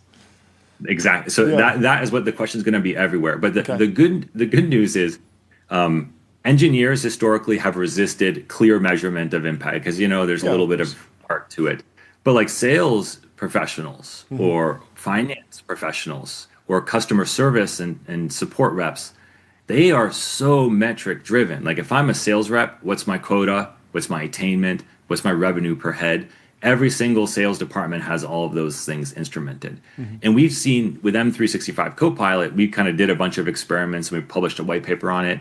like an almost 10% increase in revenue per seller just by giving them the family of M365 Copilot tools and things like our sales extension. Like that's real dollars in the bank. Same thing for like back office finance processes. We've seen people use like our agents to do like accounts reconciliation. And we have like a great case study we did there where it was like 30% of all back office finance was automated out by this thing. So those are examples of real top line and bottom line benefit. And that's what everybody's going to be talking about the next couple of years. It's not going to be, emails, documents, files, etc. Yeah. Yeah. I mean, you're in a high level business role yourself. I find myself doing a lot of like knowledge retrieval, deep research reports, but have you personally been using agentic, this product specifically in your day to day? Like even as something as simple as like Sam Altman told us that he has a he has some sort of like to-do list that does itself or something. I still don't understand exactly what that product is, but how are you using these tools these days? Yeah. So for like Copilot Cowork, for example, I've loved that. Like my favorite magic moment has been around calendar management. I was telling the story to someone like I go look out 3 months in the future and try to see how crazy is my calendar and travel look like. Interesting. And I was able to decline 17 meetings for me. Okay, that's productivity right there. Yes, exactly. Nothing gives me more joy than declining a meeting. You sold me. Yes. ASI. And I'd say like I went to Outlook and just saw all the meetings disappear, and it was like such a serene moment for me. And like it did a deep analysis. It went and said like, who's my manager? Who do I work with? Am I optional or required? What's the topic? And it recommended the 17. And I went through all 17 and said, you know what? Decline. And it was right. I mean, that's great. So like that's one thing that I use it for.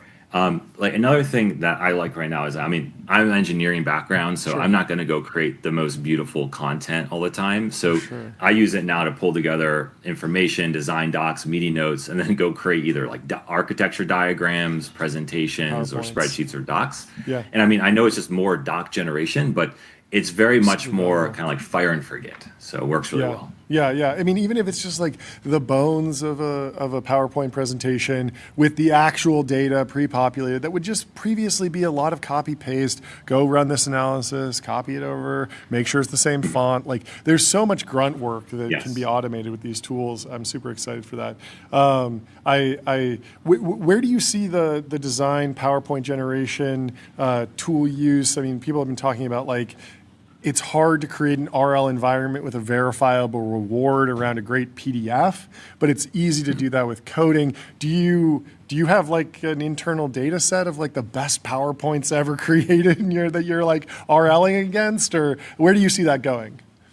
Yeah, I mean, I think that is something that there's a little bit of taste in all of this because like depending on the company, some companies like lots of infographics and lots of colors. Other companies like super fact-based, no images. So like, there's a little bit of an eye of the beholder, but absolutely, we have a very robust harness and like gym environment where we're able to quickly evaluate models, prompts, tools, and our own like fine-tuning efforts to see if it's producing better content. So I think like this, like PowerPoints, Word documents, spreadsheets, it's going to be like code. And you're starting to see it already, but it's going to be like code for sure. Yeah, I mean, a lot of these things are like XML under the hood anyway, and can be puppeteered like code anyway. Well, congratulations on the launch, Jordan. I hope you don't mind. I've been calling Copilot Cowork Coco. So I think hopefully it doesn't stick cute. unless you like it. Yeah, it's a very cute name. But congrats on the launch, and great to meet you. Thank you so much for taking the time to come on the show. Guys. Cheers, Charles. We'll talk to you soon. Let me tell you about MongoDB. What's the only thing faster than the AI market? Your business on MongoDB. Don't just build AI, own the data platform that powers it. And let me also tell you about Graphite, code review for the age of AI. Graphite helps teams on GitHub ship higher quality software faster. There's an interesting data point from Apollo, featured by Restructuring here. AI is making starting a business easier, and the numbers confirm it. Did you see this? Weekly business formation is exploding higher. So previously... This matches what the Collison brothers said when they were on the show. They're seeing not just more business formation, but businesses growing faster. Is this, it could be that AI is actually making businesses harder to start, but Stripe Atlas is making it so much easier that we're seeing an upward trend, and it's fighting back against AI. No, of course, these are Weinstein is just these are multiplicative very clearly, but Stripe Atlas does make it very easy to start a business. U.S. business applications jumped insanely after the COVID pandemic. In 2019, we were seeing about 60,000, 70,000 new business applications, I think a 4-week moving average. We've been over 120K for years now, and AI seems to be driving that trend upwards by about 20% over the last 2 years, which is great news. More small businesses, they are extremely edifying, extremely valuable. I highly recommend it. We got another white pill. Give it to me. The data center build-out has allowed Loudoun County to lower property taxes by 38% since 2010, translating to average savings of about $3,400 per year for homeowners. This is great. Love it. What's happening here? Data center square footage in the millions has gone from 5 million square feet to 40 million square feet. That's a huge jump. Yeah, so this is like Northern Virginia. This is like AWS East 1. Okay. Yeah. So homeowners are paying, they went from 1.2% of whatever their house is. So if they have $1 million house, they will be paying $12,000 a year. And now they're at 0.8% property tax rate because they're taxing those data centers. This is the easiest solution to every AI problem. If the companies are profitable, tax them. If we already tax every business, we tax them by default. If somebody makes a lot of money on an AI stock, tax it as capital gains.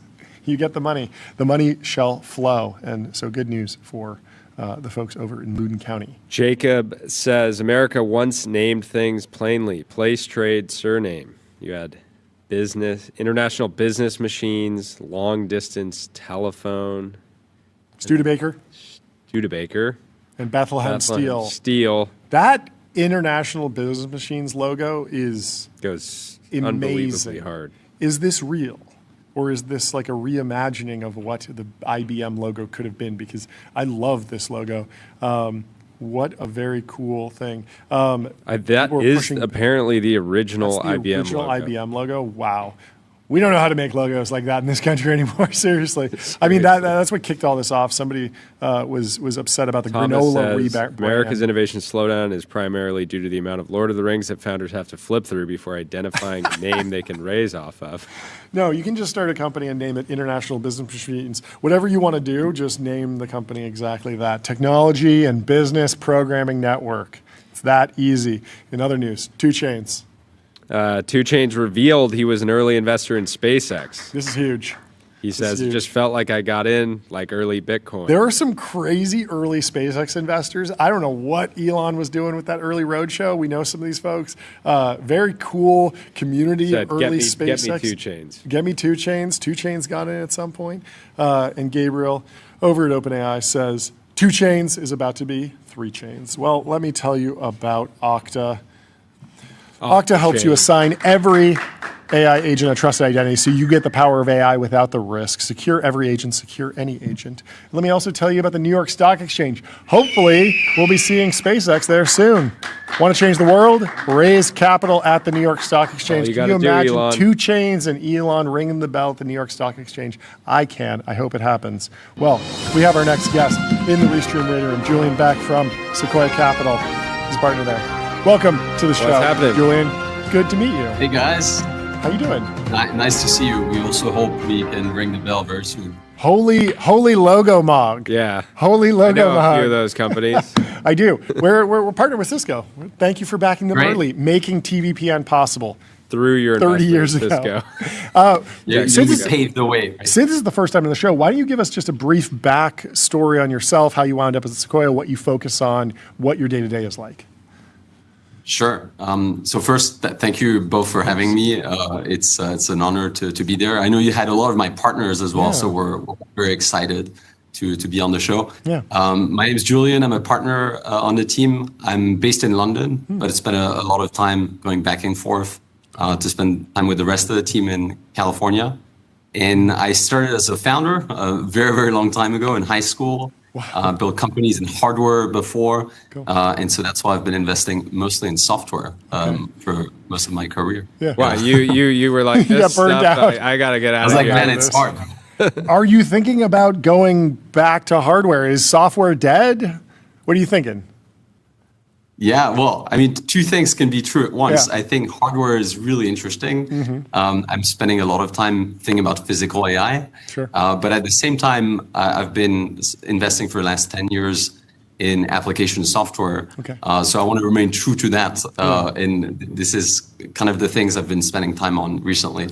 Yeah, take me through your current thesis on how software is changing in the age of AI, in the age of maybe some sort of takeoff. AGI is here, according to Sequoia Capital, amongst many other people. The labs are recursively self-improving, and it seems like, Sam Altman made the claim that, like, if you want to build a startup, you shouldn't build a company that is in the direct path. Well, more and more products seem to be in the path of AI and AGI. How are you thinking about the changing dynamic with software as we know it? Yeah, that's a really important question, and I think we've been listening to Sam a lot as shareholders. And recently, just talking to our founders, a lot of them are wondering if they're just an iteration away from the models replacing what they're doing. And it puts us in the position of thinking, what is coming next? What is going to be defensible? And for us, we've been making that prediction last week that the next $1 trillion company will be a software business that masquerades as a services firm. And we shared that thesis with everyone online. The reality is, if you sell tools today, you're really in the line of sight for the models. And you're effectively competing with the next generation that they're going to launch. Whereas if you sell the work, you're actually benefiting from what the models are doing and all the billions of dollars that are going towards AI. So part of that prediction was saying, for every dollar that's spent on software, $6 are spent on services. Until now, we could only really go after the $1 because we were building tools. Now that we can actually deliver outcomes, companies should think about capturing those $6 instead. So the obvious first step is just get to outcome-based pricing, move away from a seat-based model, probably. Would you agree with that as sort of like the most immediate change in business structure that needs to happen? Or if you're starting a new company, maybe don't start with seat-based pricing on day one? Or is the seat-based pricing is dead? Maybe that's like an overblown characterization. How do you think about just like the business model moving forward? Yeah, we think both can work. They just serve different purposes. We have companies in our portfolio that start as these co-pilots, right, that are helping the workers. And then we call them autopilots, the one who do everything end to end. Many of them are transitioning from co-pilot to autopilot to do what you're describing.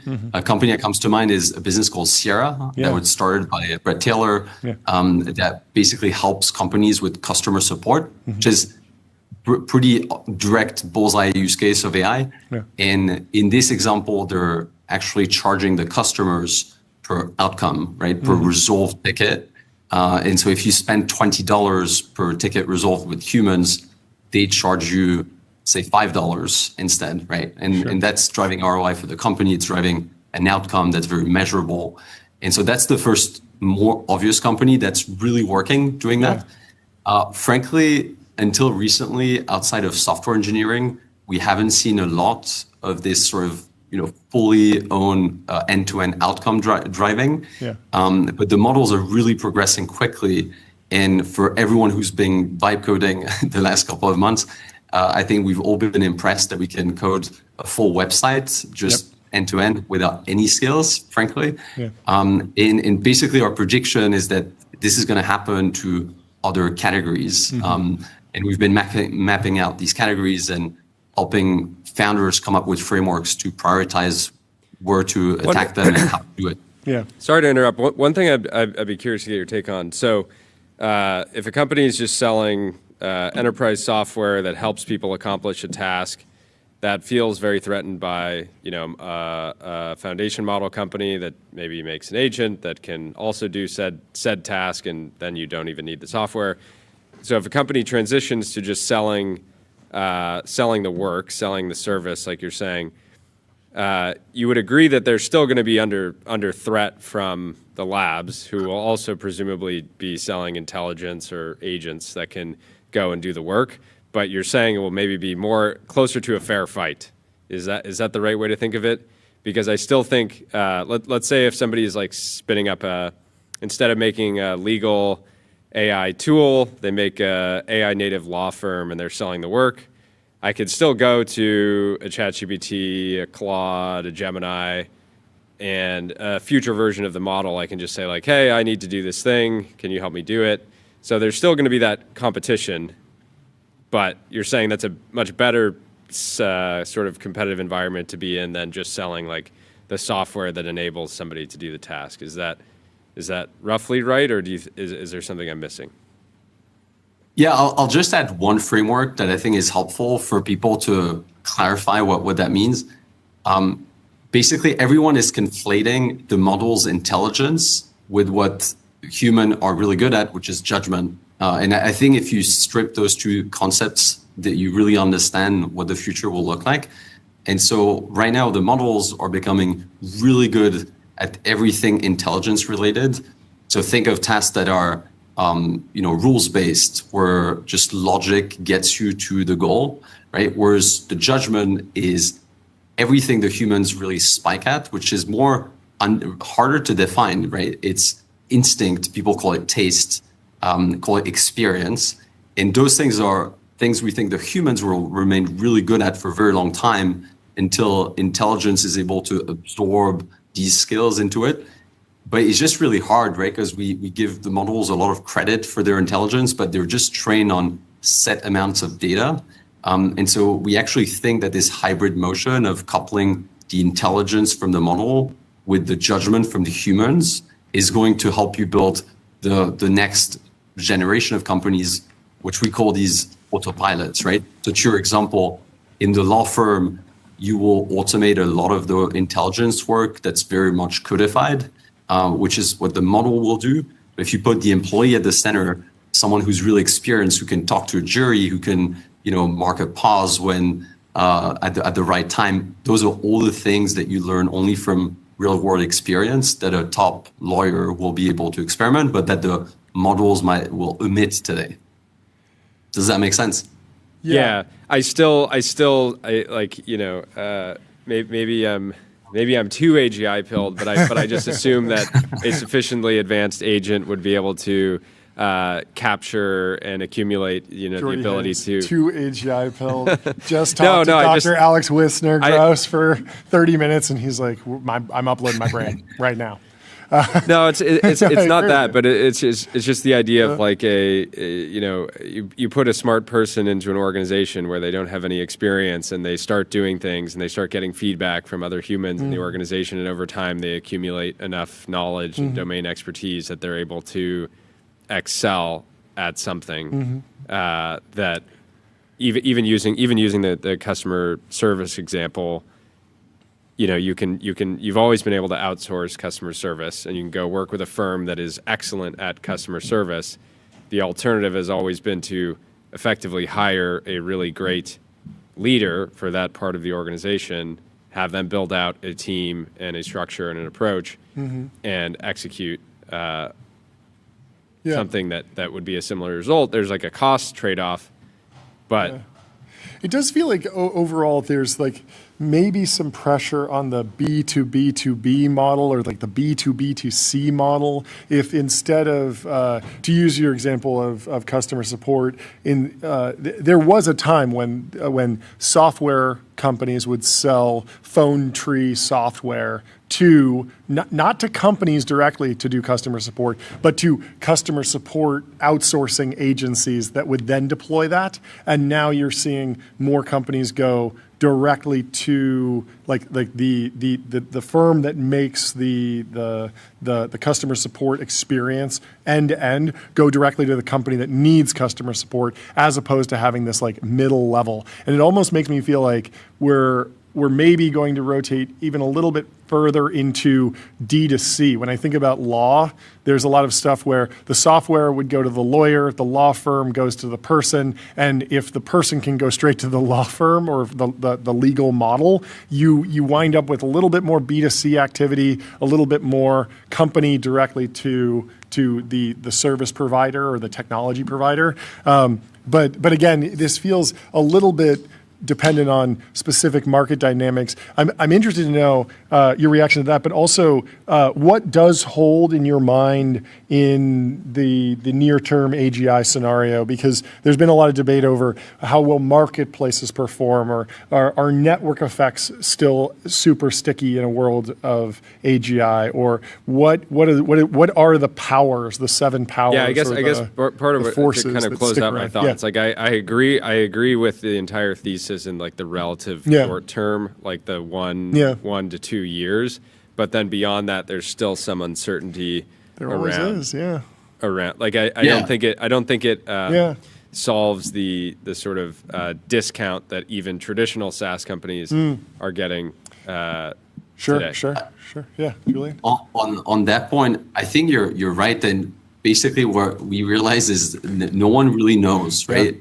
I've been in many partner meetings recently where everyone just is astonished at how quickly things are moving. Yeah. I've been doing that for 10 years, and it's just by far the fastest rate of change I've noticed. But some of my partners, Alfred Lin, Pat Grady, they've been doing that for a lot longer. And they also acknowledge that everything is moving so quickly. Yeah. And so what we're trying to figure out is also not what is going to change, what are the things that will remain true no matter what, right? Customers will always want things faster, better, cheaper, right? And so that's kind of the thesis that we're describing. They're just categories that require more intelligence than judgment. And so we think that in the immediate, the ones that require more intelligence will be actually really interesting for these autopilots, because you can have, instead of having 10 humans in one AI, you have 1 human and 10 AIs, right? And just that ratio is just going to shift as the models get better and are able to absorb what we used to call judgment from the humans that is turning to intelligence. And just to put like a practical framework to that, you mentioned outsourcing.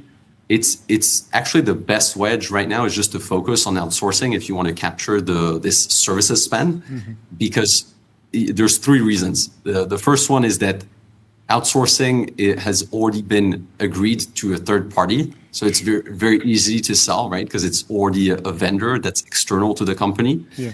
The second is that there's an existing budget that's assigned to it, which you can peg yourself against. And the third is that it's actually very straightforward to swap a supplier. It's not so straightforward to reorganize your company, right? We all talk about headcount reduction, in terms of ROI, but actually putting that in practice takes time, whereas swapping a vendor is very quick. So I actually think that, and that's the prediction, is that the companies that will succeed very well with this autopilot model will start with where there's a lot of labor spend that's being outsourced today. We mentioned customer support. We'll mention also things like accounting, tax, insurance, and so on and so forth.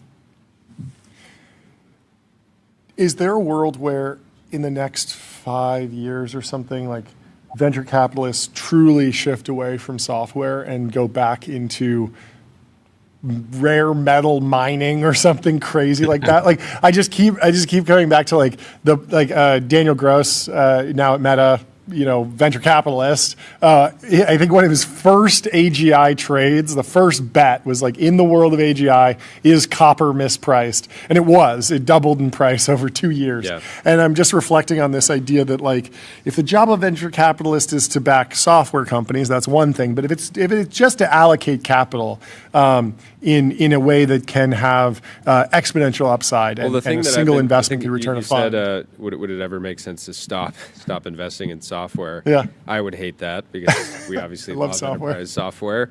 But it has been funny. A lot of people have been pushing the models are so good, we just need better harnesses. Yeah. And to me, this is giving me flashbacks to early GPT days where people were like, GPT is really powerful. You just need the right harness. The right there were wrapper. all these wrappers that had explosive growth very momentarily until...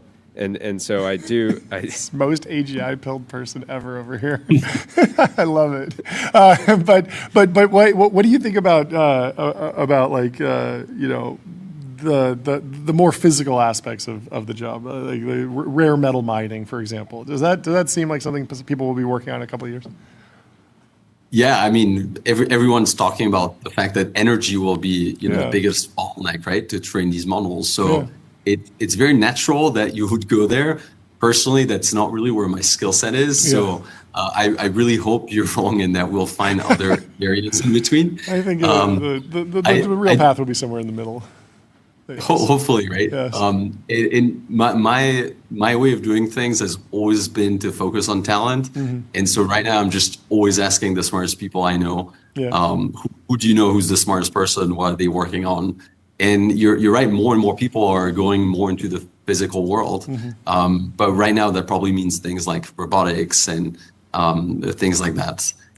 People are making a lot of money trading commodities, but that's a different world. Who knows? Maybe that's the job of the venture capitalist in 2030, just trading copper all day long. Exactly. You mentioned using AI to build a website despite maybe skills that have languished since your time in software or hardware. But how are you using AI tools these days? Are you still doing mostly like knowledge retrieval, market research for your job in venture capital, or have you actually built tools that have accelerated certain things? Have you automated any of your workflows? I'm just kind of curious how people are using AI these days.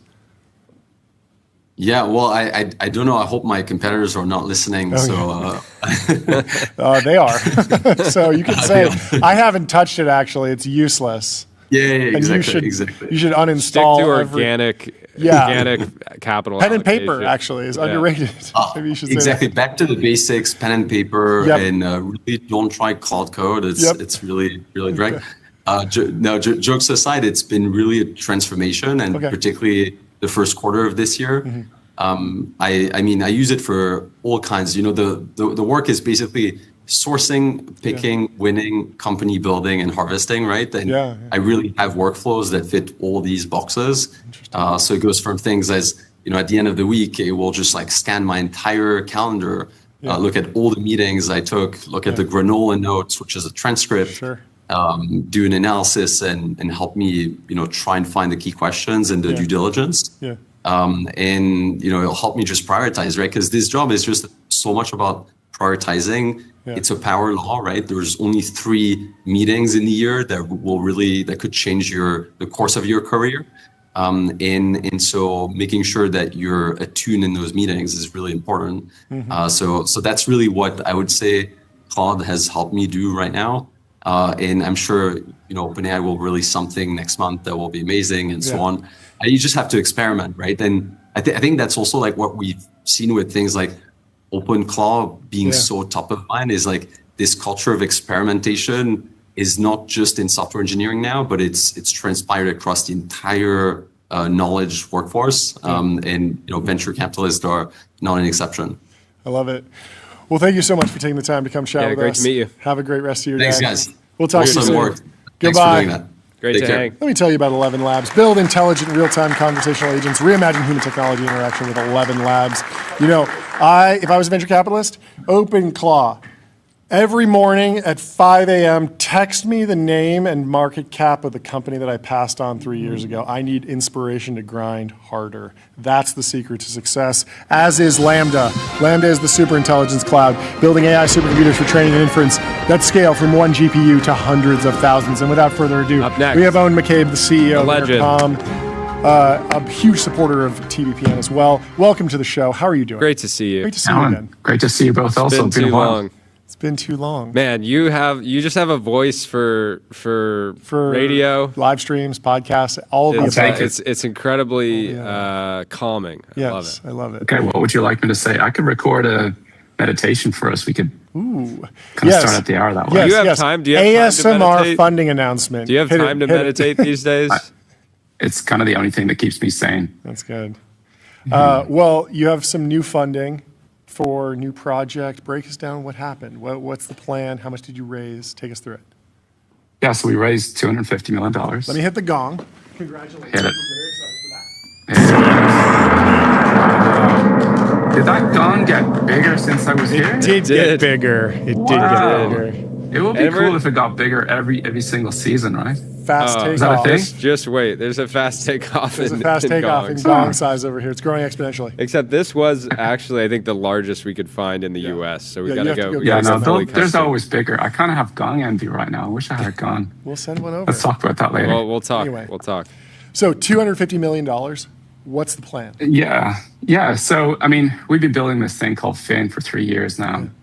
Service was just this obvious place where AI was going to, blow up. And us and everyone else started to chase it. We were about a year ahead of everyone else. Sure.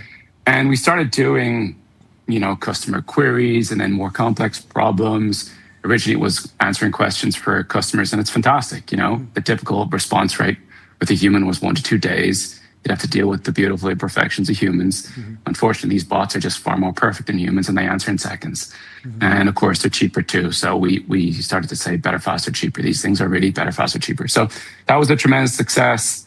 Fin is the biggest service agent in our category, nearly 100 million ARR, 8,000 paying customers.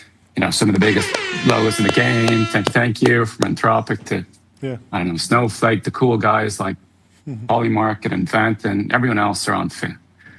So wonderful.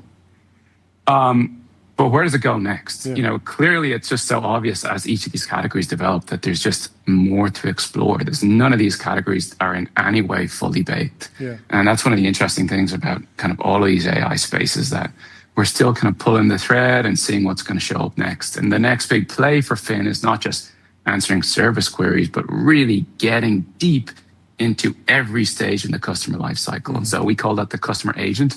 And this money will primarily bring the customer agent to market. Okay, so when I want great customer service for a company that I'm running, I want, search the knowledge base, answer the obvious questions, handle the refunds, track. That's part of the customer journey. Are there other touch points that are unlocked by AI along that journey? Absolutely and completely. Yes. Yeah. From day zero on the website, when the customer has very basic questions, when they get more interesting, when the business wants to start to qualify and understand who that customer is, when the customer actually then wants their hand held when they sign up, or they want to actually engage and learn and meet salespeople, they want to book a demo, or they want to talk to a virtual salesperson. I mean, that's just the very top of the funnel alone. But to get into the application, if it's B2B, there's all the onboarding, all the detailed help required to get someone successful. If it's e-commerce, it's actually finding products and getting it into their cart and bringing them back for more shopping. So there is really literally the full customer life cycle of work to be done by agents. And customer service was just the little sliver. I want to know what's happening off camera though. We just have our next guest walking into the studio. Got it. So I'm just hopefully they're less interested than me. Yes. I want to talk about some of the best customer service agents that I've hired have sort of wound up real people have wound up in sales roles almost. Like they have a fish on the line, they're reeling them in, saying, you don't want to cancel. This product does exactly what you want. And that the fact that it was delivered one day late, we're happy to refund you. But it seems like the underlying issue is that you actually want this product instead of this product. Why don't we get you over here? And that's this like sort of different skill set that comes out in the best customer service agents. How are you thinking about actually driving incremental sales through customer service agents? Yeah, I think one of the interesting things is that a lot of the work in these functions isn't entirely separate. Yeah. We just needed to draw lines between them when we were running human organizations, because you can't possibly have one person who's outstanding at service, sales, marketing, success, et cetera. Yep. Yeah, and the That's just SaaS things that's market gonna go away it with would AI. make the SaaS market maps too complicated. You know, if they were all if they're Totally. Yeah. A pain in the ass. But unfortunately, that pain in the ass is coming with AI because I just don't believe you're going to have these separate sales agents and marketing agents. You're not going to have these things fighting with each other, having different context and information, different memory in different parts of the customer lifecycle, different messengers. Not going to happen. There's going to be vendors that will provide one seamless solution across the customer lifecycle. And that's a big thing we're passionate about. And one of the very fascinating things we've been building this for quite a number of months now, and we're going to launch the first part of it next month. One of the fascinating things we've seen is that when there's an underlying relationship with the agent, and then there's actual connection in the moment, and then there's clear intent, the context is primed for selling and encouraging the user to do something next. If you're on a website and you get a super annoying pop-up that says, hey, John or Jordy, in fact, they're not even going to use your name. They're going to say, do you want to learn more about our whatever? And you're like, get out of here. It's like not the right time or place. Whereas if you're actively discussing, it can ask you questions back, and it's so much more effective. And so we've seen just these things. The service agent, when it starts to do sales, for example, and vice versa, they're far more effective. And so the real magic from AI across the board, and of course this agent world, is going to be when the agents can do things that humans can't. One thing that stands out is like right now you have this spikiness in dialogue as a customer of a business, right? You might have a question coming in and it like creates a moment and then it goes away. And then you get maybe transition to someone else and you're talking to a real human. You talk with them a little bit and you get passed to someone else. And like there's something about creating, I think, the customer experience of having this continuous conversation with the organization that you're a customer of that I think will be super powerful because it just means that, you know, a split second away the entire time. I was talking with some guys that own a number of like big car dealerships recently, and I was talking to them about AI, and they weren't fully sold yet because they use like ChatGPT, but they haven't had anything spread across their whole organization. And I was explaining to them how there's so many different moments where like a customer lands on their website and they want to know if a car is available, but somebody gets back to them too slowly, and like the light was like finally going off for them. Do you think that there's a number? How many industries out there have been kind of resistant to even using software from Silicon Valley to date that are going to kind of take a second look at all the different tools and things like Fin now that they maybe have had a cool experience with AI in their personal life, and they're basically saying they're willing to kind of look because maybe the historical SaaS platforms, they tried them, but it wasn't quite magical yet. Yeah, there'll be so many spaces, so many verticals that some smart entrepreneurs will benefit from bringing sexy technology to that aren't immediately obvious to those of us in Silicon Valley. You know, we tend to sell to ourselves. It's really insular. So all the names I just mentioned there, like Anthropic and Snowflake, they're all the cool brands in our world. However, there's like car dealerships that are, you know, I don't know, maybe it's not as big as Anthropic, but they're pretty damn big. And depending on the car dealership, I would put car dealership above Anthropic and Snowflake personally. If it's like a Ferrari dealership, Lamborghini dealership, like just on the cool side, we got to give it to the supercar dealers. On the aura factor, sure. For sure. Maybe not on the economic factor. Yeah. But there are so many industries that just don't have our attention. And so there will be, you know, there'll be companies like ours that sell into many verticals, but really, you know, we'll focus on all of the verticals that are adjacent to ours. And there's, you know, tens of billions of dollars of opportunity just in that alone. Yeah. But there'll be people who will say, we're going to make agents for dentists, car dealerships, for certain government bodies, maybe even for tax bodies. Like there'll be people who will do this because so much of the effort is not just in building the technology, it's actually creating the trust, as you say, Jordy, with the actual people who will have to deploy this technology and make it work for them with their legacy systems. So there's a lot of very unsexy work that will be rich and rewarding for some people who bring it to these places. Talk about the decision to raise debt instead of equity. Not something you see. Yeah, I mean, yeah, I know. I just realized I had this kind of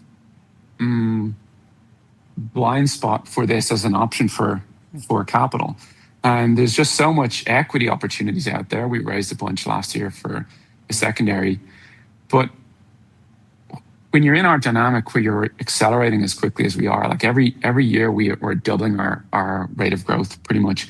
There's no way we're going to be able to achieve the valuation that we're pretty confident we'll get next year. Yeah. And so any equity raise is going to just be massively dilutive. We calculated that raising this in debt is going to cost us about a tenth the kind of price to shareholders that it would cost in equity. Wow. So this is, the incumbents have disadvantages. Yeah. They tend to move a little slower. They have older businesses they need to wrangle with, but they have access to phenomenal amounts of debt. Like $250 million is a relatively small amount of debt for the size of our business. And I think that you're going to start to see a lot of these older SaaS companies, as they pivot to AI and they actually find new growth, start to lean on debt as an opportunity to invest rather than, super dilutive equity. And honestly, I just think it takes a little bit of maturity to take that route.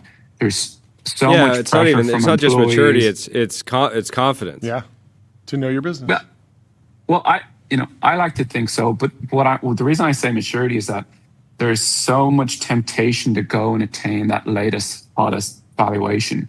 Your employees want it, your previous investors want it, media wants it. Yeah. But if you're able to tell them, we don't need it, actually it's way cheaper for us to get a lot more capital with far less effort, then you can actually thread the needle in a way that I think is going to work much better for big companies like ours. The gong over here rings just as loud for debt as it does for equity, so don't let the media. Yeah, I didn't actually. You guys are hiring a ton. You said you're bringing on 650 new people this year.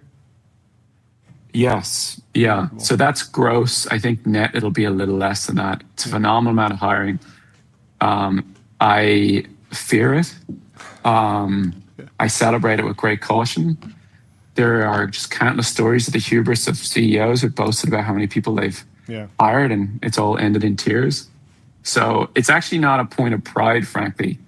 I think small is beautiful, but we are growing incredibly fast, and we need all the help we can get. And you've been at this long enough to know the impact of what 100 people, 600 people, what impact that will have on your organization. So I have the full faith in you. Thank you so much for taking the time to come chat with us. Great to see you. Yeah, Congratulations. Good to see you both. We'll take care. Keep doing your thing. All the best. Amazing stuff. Goodbye. Let me tell you about Railway. Railway is the all-in-one intelligent cloud provider. Use your favorite agent to deploy apps, servers, databases, and more, while Railway automatically takes care of scaling, monitoring, and security. And let me also tell you about Sentry. Sentry shows developers what's broken and helps them fix it fast. That's why 150,000 organizations use it to keep their apps working. And without further ado, we have Alex Epstein. He's the author of Fossil Future, live in the TBPN Ultra Dome. Welcome to the show. Good to see you. Yeah. Thank you so much for coming down on short notice. What are your texts been like the last 48 hours? Is it over? Because John and I were thinking, who's our oil guy? We had one. Well, and I'm local too. So if I'm in town, it's great. I always like coming in person versus thank you so much. So much better. The other stuff. Yeah. Appreciate it. There's so much in energy, but I'm happy we can to talk just about let you lead the conversation however you think it should go. What's going on? How should we even be thinking about oil prices right now? The impact of the war in Iran. How should we be processing this news? Okay, so we did this. So there's a million things to comment on. Yes. So I'm going to try to segment what I comment on. Please. But we did get involved militarily in Iran, which I would just say, in my non-area of expertise, in general, that is a good idea. I think it's a better idea to have Congress involved if you can get them involved. And I think it's a good idea to have a lot of expertise on international oil markets being brought to bear when you do this. And I think this administration does a lot of good stuff on energy, but I think it's pretty clear at this point that there was not maximum expertise brought in on this. And so the standard issue when you're talking... indicators there would be like the Strategic Petroleum Reserve hadn't been refilled. I mean, we can talk about that. So let's make sure to get back to that one. Mm-hmm. But the main thing is just, rough numbers. Strait of Hormuz, which Iran has control over, is 20% of the world's oil production is flowing through that every day. And so whether you're looking backward or looking forward, there is no replacement whatsoever for opening that strait and keeping it open. And one of the things we've heard from different people is, we have a lot of options on the table. Like there's a lot of things that we can do. There are definite things that you can do, but none of them is 20 million, right? So it's just, that's more than U.S. oil production just flowing through that one place. So we can talk about the other things, but I think the first thing people need to recognize is if you do not get that thing open, then you have dramatically higher oil prices. And then the other thing to get is oil prices really matter. Strait of Hormuz, dumb question, can't you just go around? You can try to some extent, but there's a reason why 20 million a day are being routed through. Because it actually comes out of there as well, right? Yeah, there's just, all of these things are very, very optimized. One of the things about just understanding the energy industry is things are just very optimized in terms of where the infrastructure is.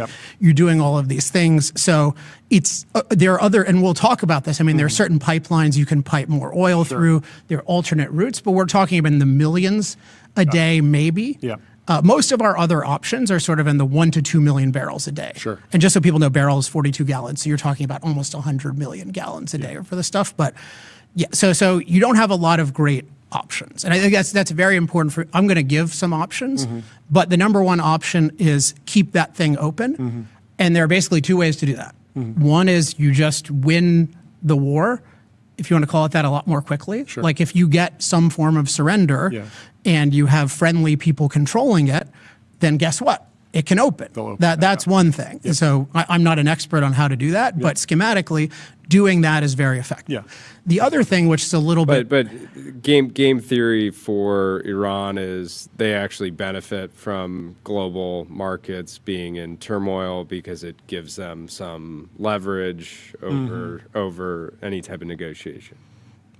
This is the biggest damage that they can do.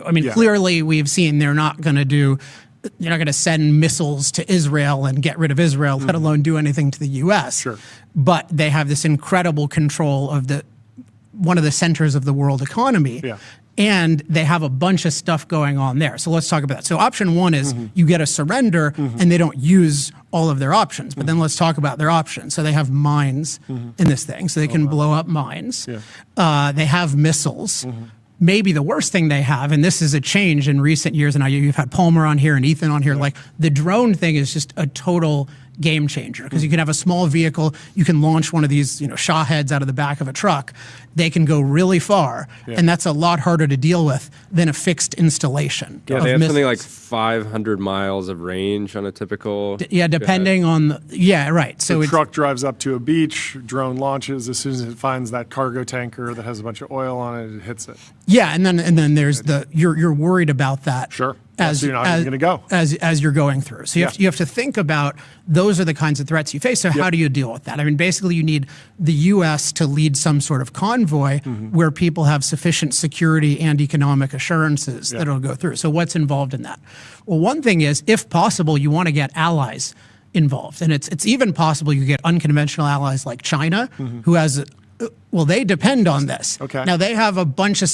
Unlike us, you want to go back to SPR, they've been filling up their reserves. So they have more reserves relative to their imports than we do relative to ours. If you think about ours, we have about 400 in the SPR, and we can release about 4 million a day.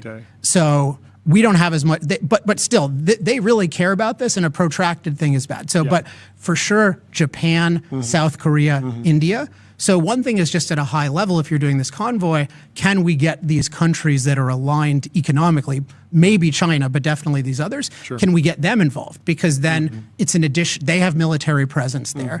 That's an additional threat to Iran if they attack one of their ships. So, but that's a macro thing, is just, can you do this alone or can you do it with allies? I think ideally you would do it with allies. Then there's a question of what you do about these various things. And I think the biggest, the other macro thing you can do is just in some way credibly threaten Iran and say, hey, if you, and I can't give the details of how to do it, but if you attack us, if you attack in the Strait of Hormuz, it's going to be very, very bad for you. So just at a high level, can you make that threat so they understand this is going to be very, very, now, we've wiped out a couple layers of leadership, so they might be taking these things seriously.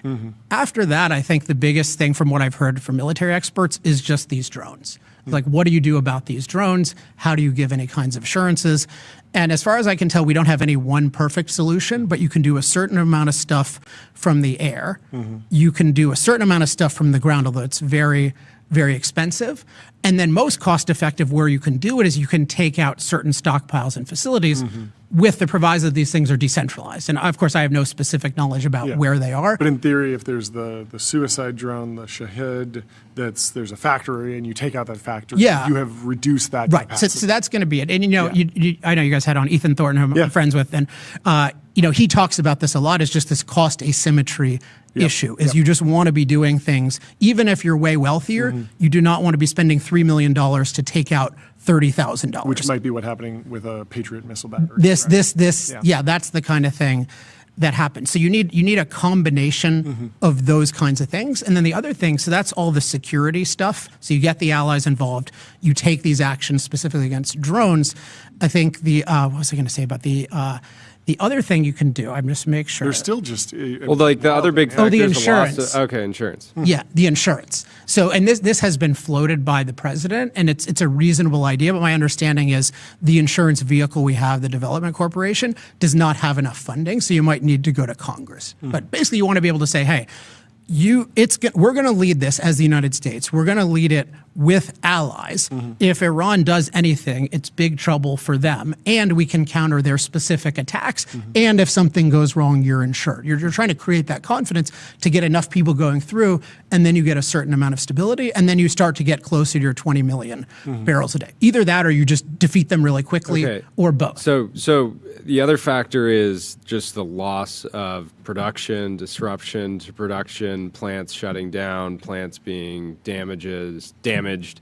How does that factor in? Do refineries get brought back? And I'm talking about an allied country. You mean just the trend over time, or what? Yeah, generally, I mean, just seeing the videos coming out. You've seen places, I think, like Qatar, Kuwait, places basically just saying we're going to pause production because we don't even have a place to store this, or they're suffering damages, and it doesn't make sense to keep refineries online. This is all just downstream of, do you have the route open? Yeah, got it. Like if you have the route open, then you're good. It solves everything. If you don't, the way to think of the other things, so we do have some other interesting options. We have to think of them as these are temporary stopgaps. If anyone says, I mean, you hear some crazy things. People are like, oh, Venezuela. Like we talked about this last time. Venezuela is less than a million. It's just, it's beyond crazy. It's just impossible. It's not like Venezuela has the ability to just increase their oil production by any significant amount in the near future. I mean, we're talking about companies considering going in harm's way to get some incremental boosts. So Venezuela is essentially useless right now. So best case scenario in the next year, Venezuela goes from under 1 million to 2 million? No, I mean, 2 million would be insane. I mean, if we made it our entire goal in life, I don't know. But why would you for that? Venezuela was at 3 million some years ago. Yeah. Right, but so there's so many. But there's a lot there. It's not going to happen. It's just so So Venezuela, I would not even. That's just in the category of. It's not even a bad idea. It's just not an idea. There's nothing. There's nothing there. No, that's right. So the bad ideas, by the way, are the worst idea imaginable is ban oil exports from the United States, which I have heard floated in conversation. Seems somewhat reasonable. I want the oil. Yeah, of course, because we have oil, so we don't want to sell. So.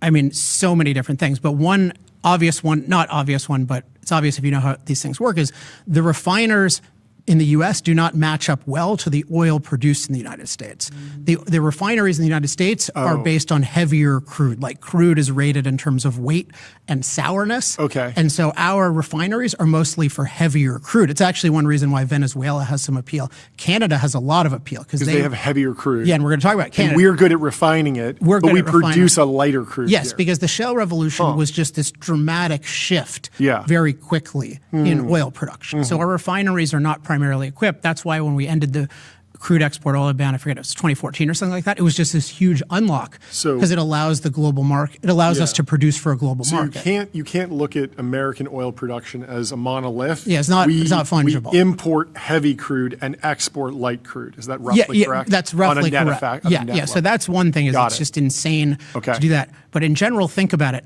What is the value of higher prices? Is it stimulates production. We're going to talk about all these different ways where we want to unlock oil. So you want to tell American oil producers, hey, we're going to actually totally screw you over. It's actually going to be worse for you maybe than it was before because you don't even have a market. So you're going to strand all this oil. So that's terrible. There's also this financial manipulation idea which has been floated, which I think is terrible.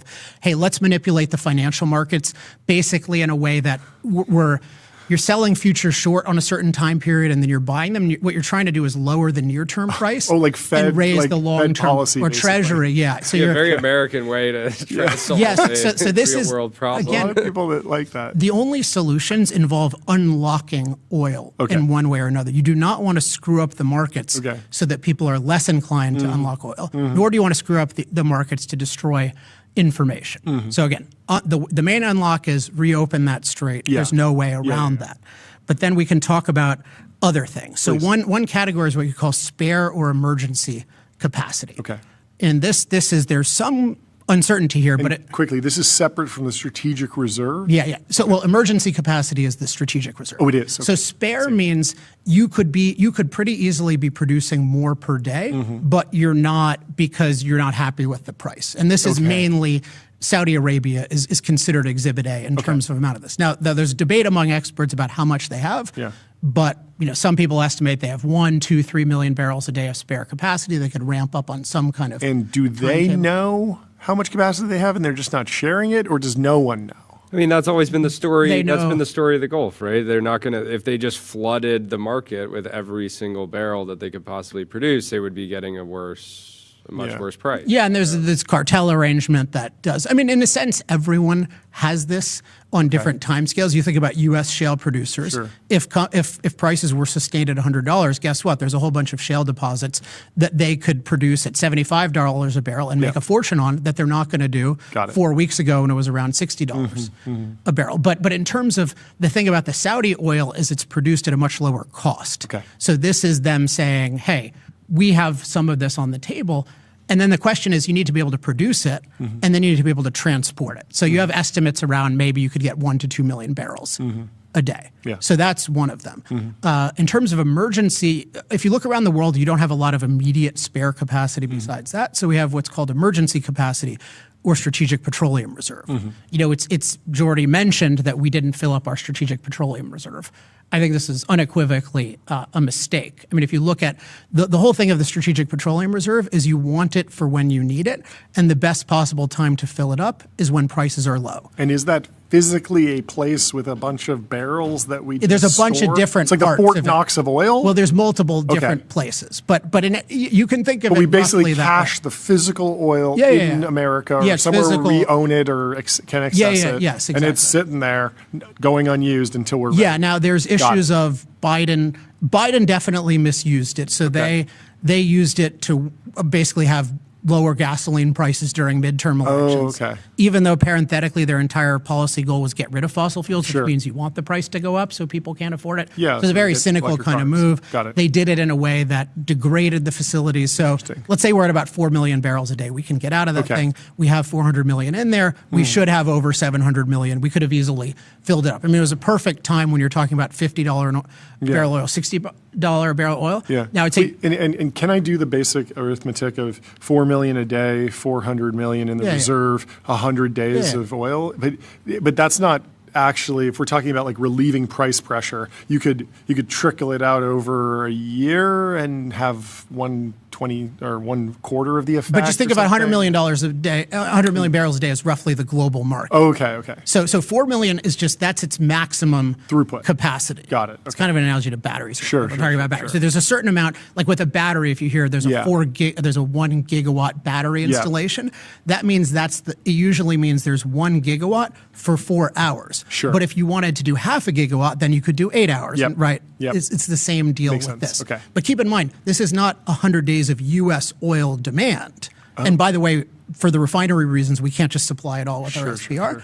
It's just the maximum output is, but 4 million barrels a day is something we're talking, that's 1/5 of what's flowing through the Strait of Hormuz. So it's a thing. But yeah, you can think of, maybe we'd be willing to do 1 to 2 million barrels a day from ours. Now, interestingly, the International Energy Agency, we are part of the International Energy Agency Reserve Program. So we have about 400, but they have about 400 million. They have 1.4 billion. Whoa. So we have allies around the world that can also release this oil. So maybe we could get 1 to 2 million from them. Now, at least last I checked the news, they hadn't agreed to do this because they don't think it's an emergency. But that's what it's there for. So notice the pattern is. At what point would they think it's an emergency? I don't know. I mean, and we can put pressure on them. I think some of these determinations have to be made in conjunction with the military determinations. You can't make them in isolation, because if you think about what's the military objective, how close are we to that? Or how close are we at least to opening this up via high security and financially backed convoys? Then you can think about the timetable here. If you think about, well, the Strait of Hormuz is going to be closed for 5 years, let's just get used to being poor. Black Bill. No, I mean, this is people don't get oil. Like, oil is, there's a reason why I focus a lot of my life on oil. Like, there is nothing more, there's no material in the world of energy that is more valuable than oil, because oil is just so unique in terms of it has this very high energy density and portability. And there's nothing like it. I mean, nuclear has higher What about plutonium? It doesn't 5 have years, the same portability. We're going to be rich. We're going to have energy too cheap to meter in 5 years. Yeah, I talked to a lot of nuclear founders. Well, look, I love nuclear as much as anyone. They don't even have a portability solution though for the near future, unless you're talking about aircraft carrier or an icebreaker or something like that.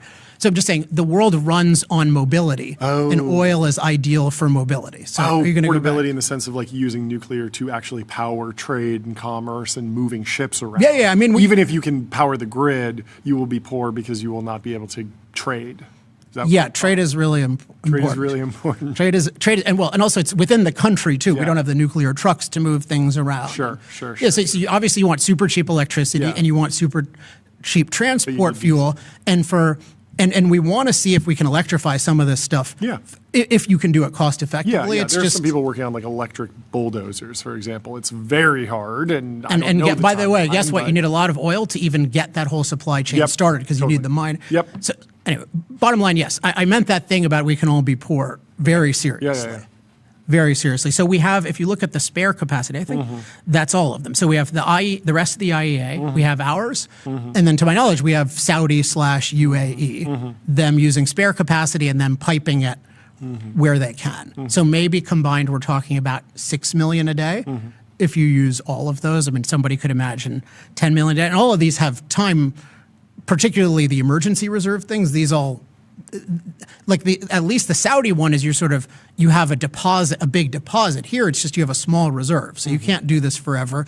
And of course there's a risk of, if you deplete the SPR more, what if you really need it in the future? And then there's a bunch of nearer term stuff that you can do, and some of which I like just because it could be done anyway. So number one, to piss a whole bunch of people off, is let's stop using this Jones Act. Do you know what this Jones Act thing is? I've heard of it, but explain. So the Jones Act is a set of restrictions that say that you can only transport things among ports in the United States if you have everything is basically American. So it's owned by an American. It's run. I don't know it is all. It's basically American ship, American crew. Yes. So it leads to all these crazy things. Like we end up importing things from, like, instead of importing it from one part of the country to another, you end up importing it from some really far away place. It leads to that kind of thing. But in this case in particular, this as Californians, we should all recognize this. We don't have oil being piped into California. So we want very efficient maritime transportation. And if you suspend the Jones Act, then you can get more efficient transportation, which means we can at least have lower prices here, and we can have less of a price shock here. But in general, I want people to get used to having no Jones Act, because I want there to be no Jones Act. So that's a good thing to do. My favorite idea here is... And I imagine there's a bunch of powerful lobbies that will fight and kill for the Jones Act because there's an entire industry built around. It's the idea that we can only have a good shipbuilding industry. Like, I don't know what people think is happening with our shipbuilding industry is not going as well as other people's. It didn't exactly work. Yeah, I mean, it worked to protect certain people's. No, I'm just saying, if you look at American shipbuilding, it certainly has allowed us to be competitive on a global stage. The shipbuilders would say we're early, but I take your point. Early, but you've seen. But I'm just saying, how many decades of declines? Yeah. Okay. Well, do you need? I think John's we're still early. It's like a smiling curve, like churn. It goes down and then goes back up. So that's the bull case. That's the. All right. Well, it's definitely not going to help us near term. Here's the most interesting thing, which is a pet issue of mine, because we're like, this administration, I should say, does a lot of good stuff on energy. Okay. I say that I'm in a fortunate position where I get a lot of people ask for advice and stuff like that. Mm-hmm. And I feel like one of my jobs is to tell people things they're not doing. Mm-hmm. A lot of things they'll just do right on their own. Mm-hmm. But Canada is not one of those things right now. Mm-hmm. We are just absolutely sleeping on Canada as an opportunity. So Canada has no people and infinite resources and is really friendly. Yeah.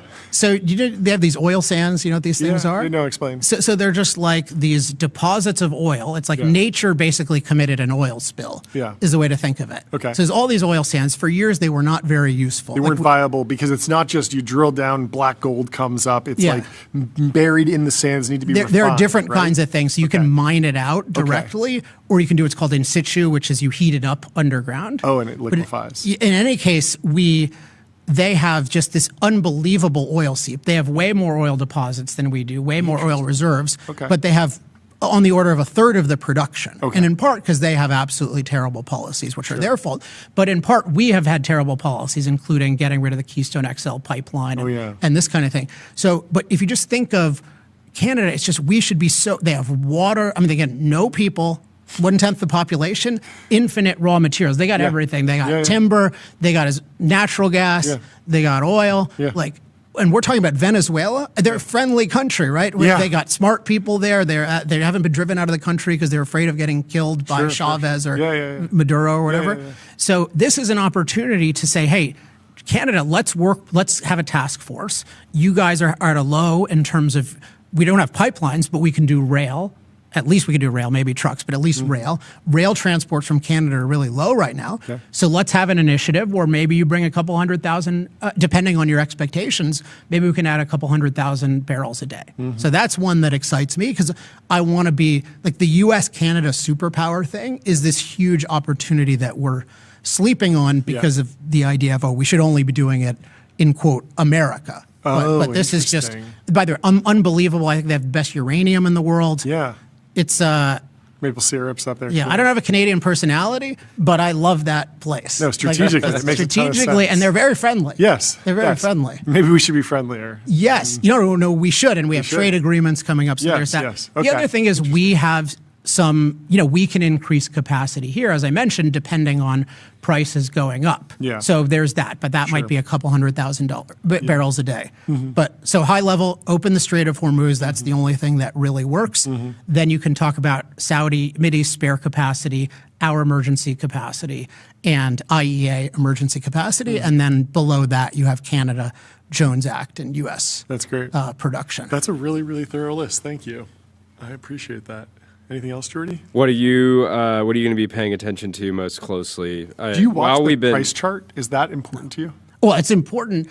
I mean, it's weird. I work with, I run like a kind of a network of energy executives, but I'm focused on the policy side of things. Sure. So I'm often laughably out of touch. I mean, I know in general within $10 usually what it is. Yeah. But as a policy, I don't invest in energy. Because you're looking at longer term, 5 years. But also like I'm deliberately avoiding exposure to the commercial part of it. Of course. You want to be independent. Yeah, I want to be independent. So that makes sense. Yeah, I'm not. But at the moment, yes, I am looking. I am looking at the prices. Okay. But I don't do predictions. But I'm just saying, I think there's a service right now in just laying out the options for people because even in the government, I mean, not everyone has a lot of expertise in oil, and this is the kind of thing where yeah, it's kind of why I think you texted me this morning. I mean, sometimes you need to know about oil today, and sometimes you don't. But when you need to know, you really need to know. Yeah. Well, it seems like whether you're in the business community or just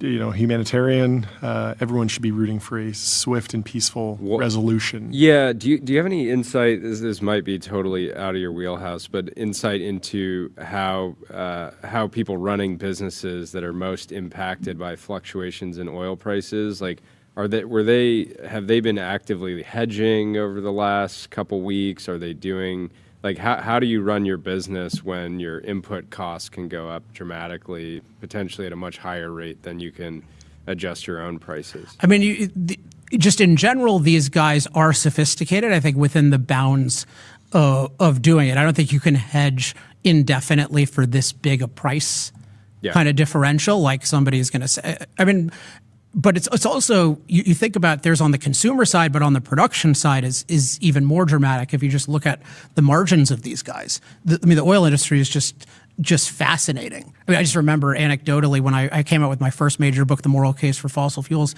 in 2014, even I could see speaking engagements correlated to these prices because you had a big price crash around them. Yeah. And then you think, wow, like we don't need Alex. Yeah, variable. Yeah, it might be nice to keep the troops motivated, but they'd probably rather be employed. That's wild, But it's a hard business, and one of these things is the people who survive have a very strong constitution, and they can manage the risk very, very well.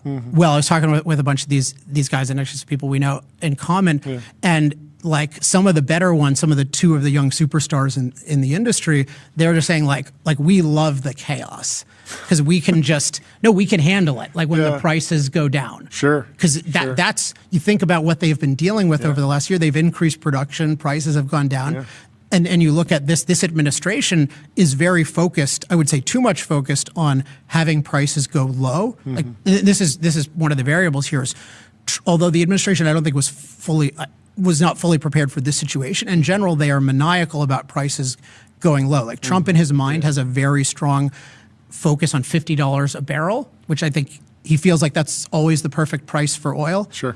And the people in the oil industry say, wait a second, like we had inflation of everything else. Why does our one product have to stay at $50? And that's part of the appeal of Venezuela, rightly or wrongly, because it's not going to make a big difference soon. But it's like, how do we keep oil prices low? Yeah. But that's hard to be in that industry as a consumer, as a producer rather, and it's hard as a consumer. So they have financial instruments, but the main thing is you need to just have the flexibility in your business model. And it's oil is, again, it's the most valuable material in the world of energy, which is why everyone uses it, but is also why it's so inelastic and you have these price fluctuations. So you just need to come to terms with that, or somebody needs to figure out something better.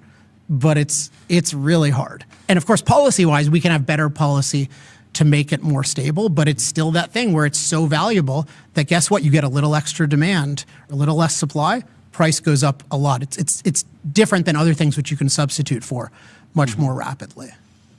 You're out of a job when we build the Dyson Sphere. Oh man, I'm working on this AI thought leader thing we talked about last time. So I got plenty to do. We'll cross that bridge when we come to it. I got plenty to do with my time. Thank you. As long as we need energy, you'll be doing just fine. All right, guys. Thank you so much for coming on the show. Let me tell you about Shopify. Shopify is the commerce platform that grows with your business and lets you sell in seconds, online, in store, on mobile, on social, on marketplaces, and now with AI agents. And let me also tell you about AppLovin. Profitable advertising made easy with Axon.ai. Get access to over 1 billion daily active users and grow your business today. And without further ado, we have our next in-person guest live in the Ultradome, Michelle Volz. How are you doing? Good. Good to see you. Good to see you. Thank you so much for coming down to the TBPN Ultradome. Yeah, no. For those who aren't familiar with your venture capital career and your marathon running career, introduce yourself. Yeah, so I am Michelle. I was previously at Andreessen Horowitz. I just launched my own fund, PAX, which is a $50 million early stage venture fund focused on foundational categories. So I was on the American Dynamism team at Andreessen Horowitz, similar themes to that, just earlier stage. biggest lessons from Can we hit the Andreessen gong Horowitz? first? Oh yes, we got to hit the gong. I think Michelle should hit it hit the herself. gong? Okay, here you go. Hit the gong. You're here in person. Hit the gong. Go for it. Now it's already sort of broke. You won't break it. Smash that.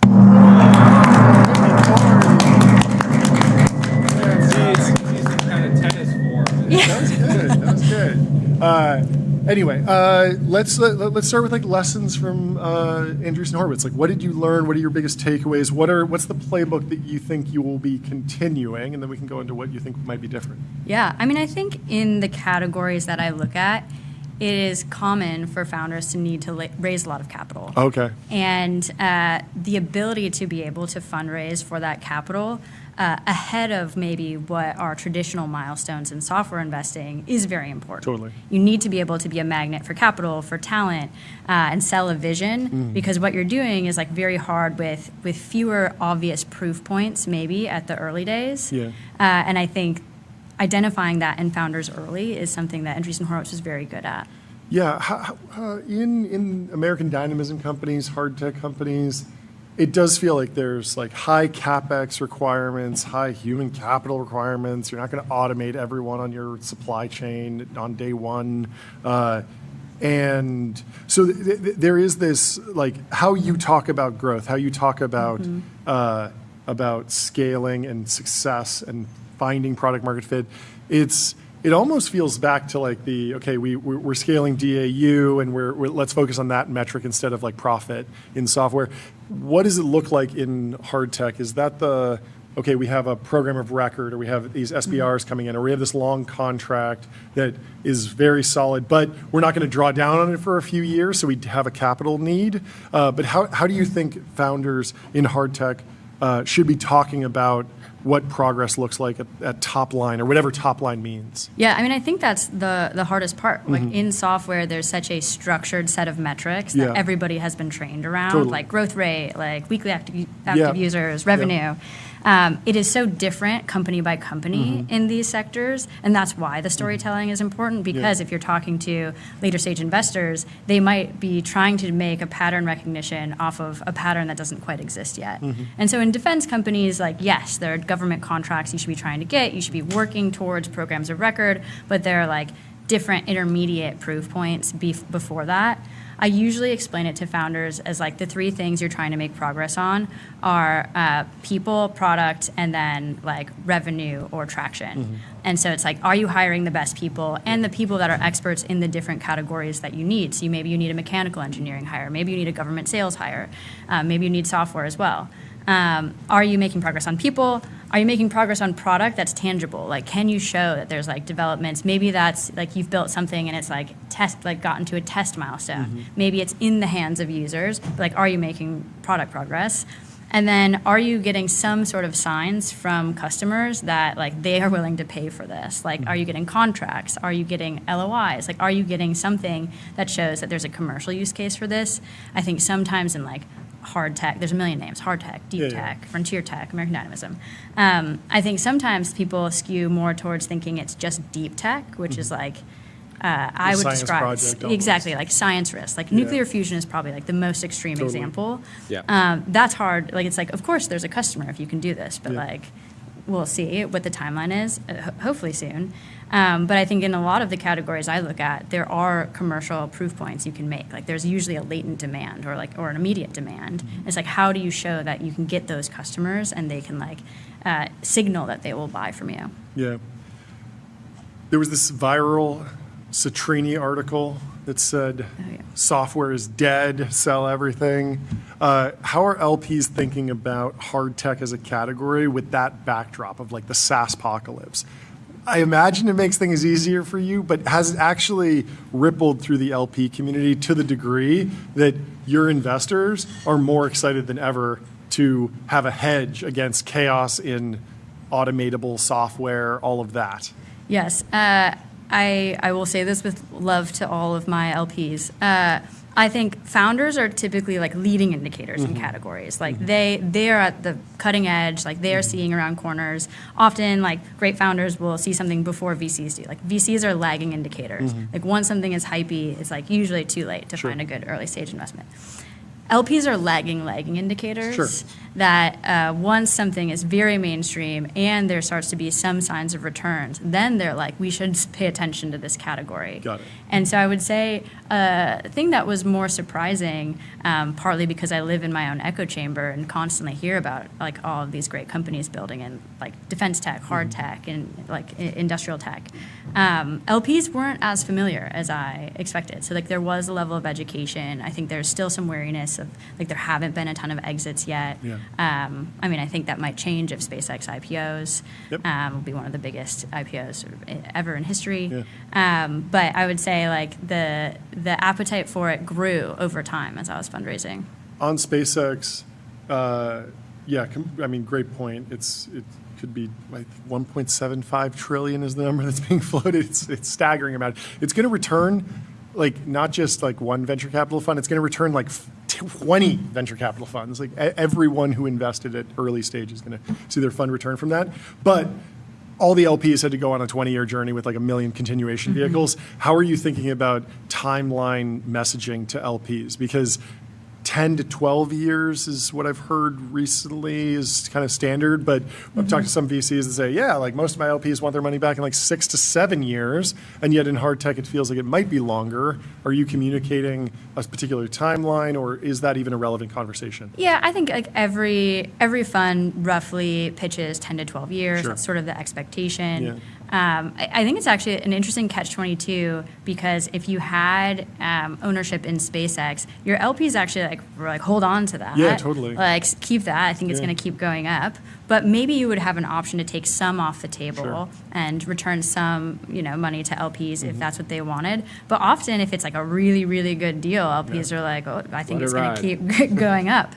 But I think it's like case by case. Like I actually just was talking to LPs about this, and they were like, sometimes it makes sense, and sometimes like hold on. And I think if you build a lot of trust with your LPs, like they're usually along the ride with you. What geos are you spending the most time right now? Obviously, it feels like we have so many founders that are just like in our kind of neck of the woods here, but are you spending a bunch of time in Texas, Bay Area? Where do you expect to deploy most of your dollars? Yeah, I think like there's 5 geos. It's San Francisco, LA, Austin, New York, and DC. I'm actually seeing like a significant amount of companies in DC. Austin, I would say, though, is the biggest surprise for me. I know people have been trying to make Austin happen for a while, and I was skeptical, and now I think like it's sort of been an explosion of great companies. It was kind of the same thing with LA. Like there was this long LA movement a while ago. Snapchat was sort of like the first big public tech company or one of them to come out of LA, and then the El Segundo thing just happened like completely organically without any of those people that were cheering for LA, and it just sort of popped up, and it seems like Austin's going through a similar thing. What's unique about the companies that are building in DC? Are they thinking more demand generation first, more work on Capitol Hill first, and then maybe they'll set up a satellite manufacturing office or work with like a contract manufacturer to deliver their capability? Yeah, I think like you're seeing founders who are working at companies like Palantir, for example, that have a big office in DC. Yep. They've been relocated to DC. They're close to their customers, and then they spin out, start a company. Usually these companies will end up opening an office in New York as well. It's just a deeper pool for engineers. But there's a surprising amount of really strong engineering talent in DC that is like pretty fixed. Like they want to stay in DC, they have a life, they have a house, they have a family. So it can be a very good place to start a company. What's the view on shipbuilding? Jordy says it's impossible to build a ship in this country. He was saying it can't be done. Is it possible? We need to figure it out. Otherwise, we're going to be behind. I think, I mean, like, the optimistic take would be, like, we can make it possible. Sure. We should make it possible. The pessimistic take is if we don't make any changes into the regulatory environment or the cost of building these things, it might not be, and that would be a shame. Yeah, that makes sense.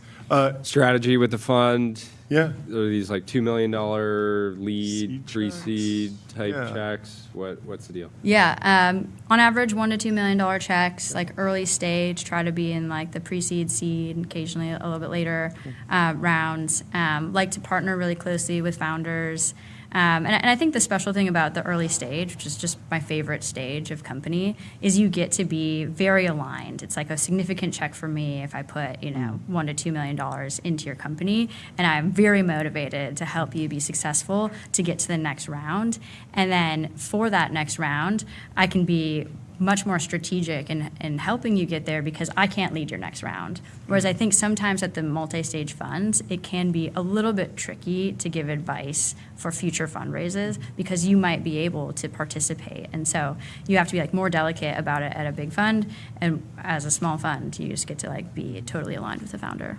Yeah, one last question about sort of the category targeting.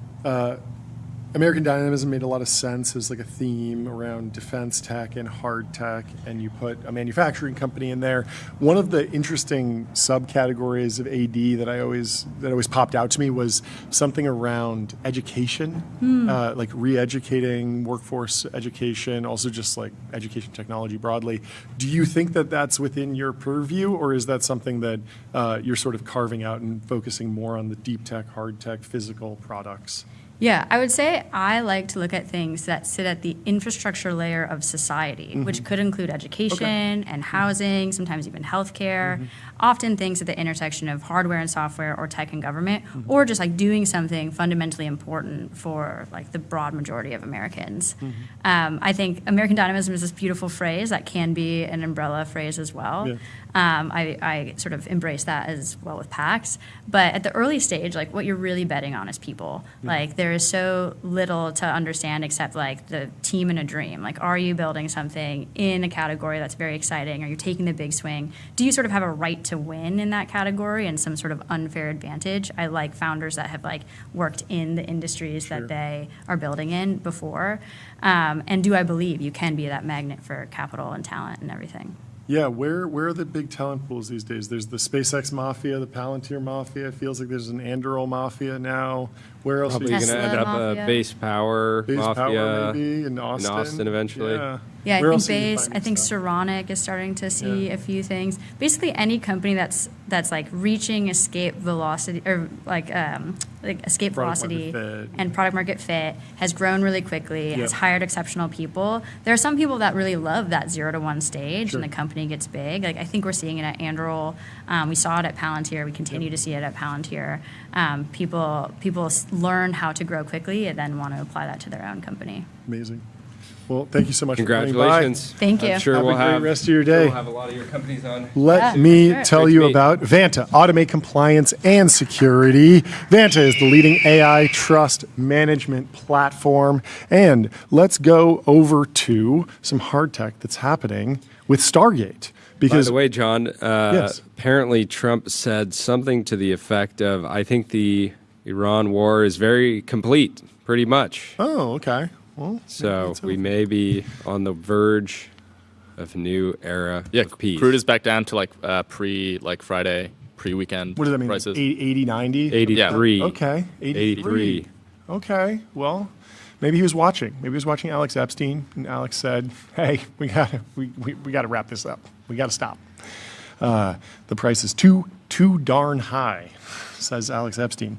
Oracle and OpenAI allegedly dropped their Stargate expansion lease. Meta swooped in the same day. Ben Pouladine says that's not weakness, that's a hot real estate market. And then he goes on to comment that the real story is OpenAI passed on 6 additional buildings because power won't be ready for a year. The power is the gating factor here, not the chips. Interestingly, we are in the power bottleneck, the energy bottleneck.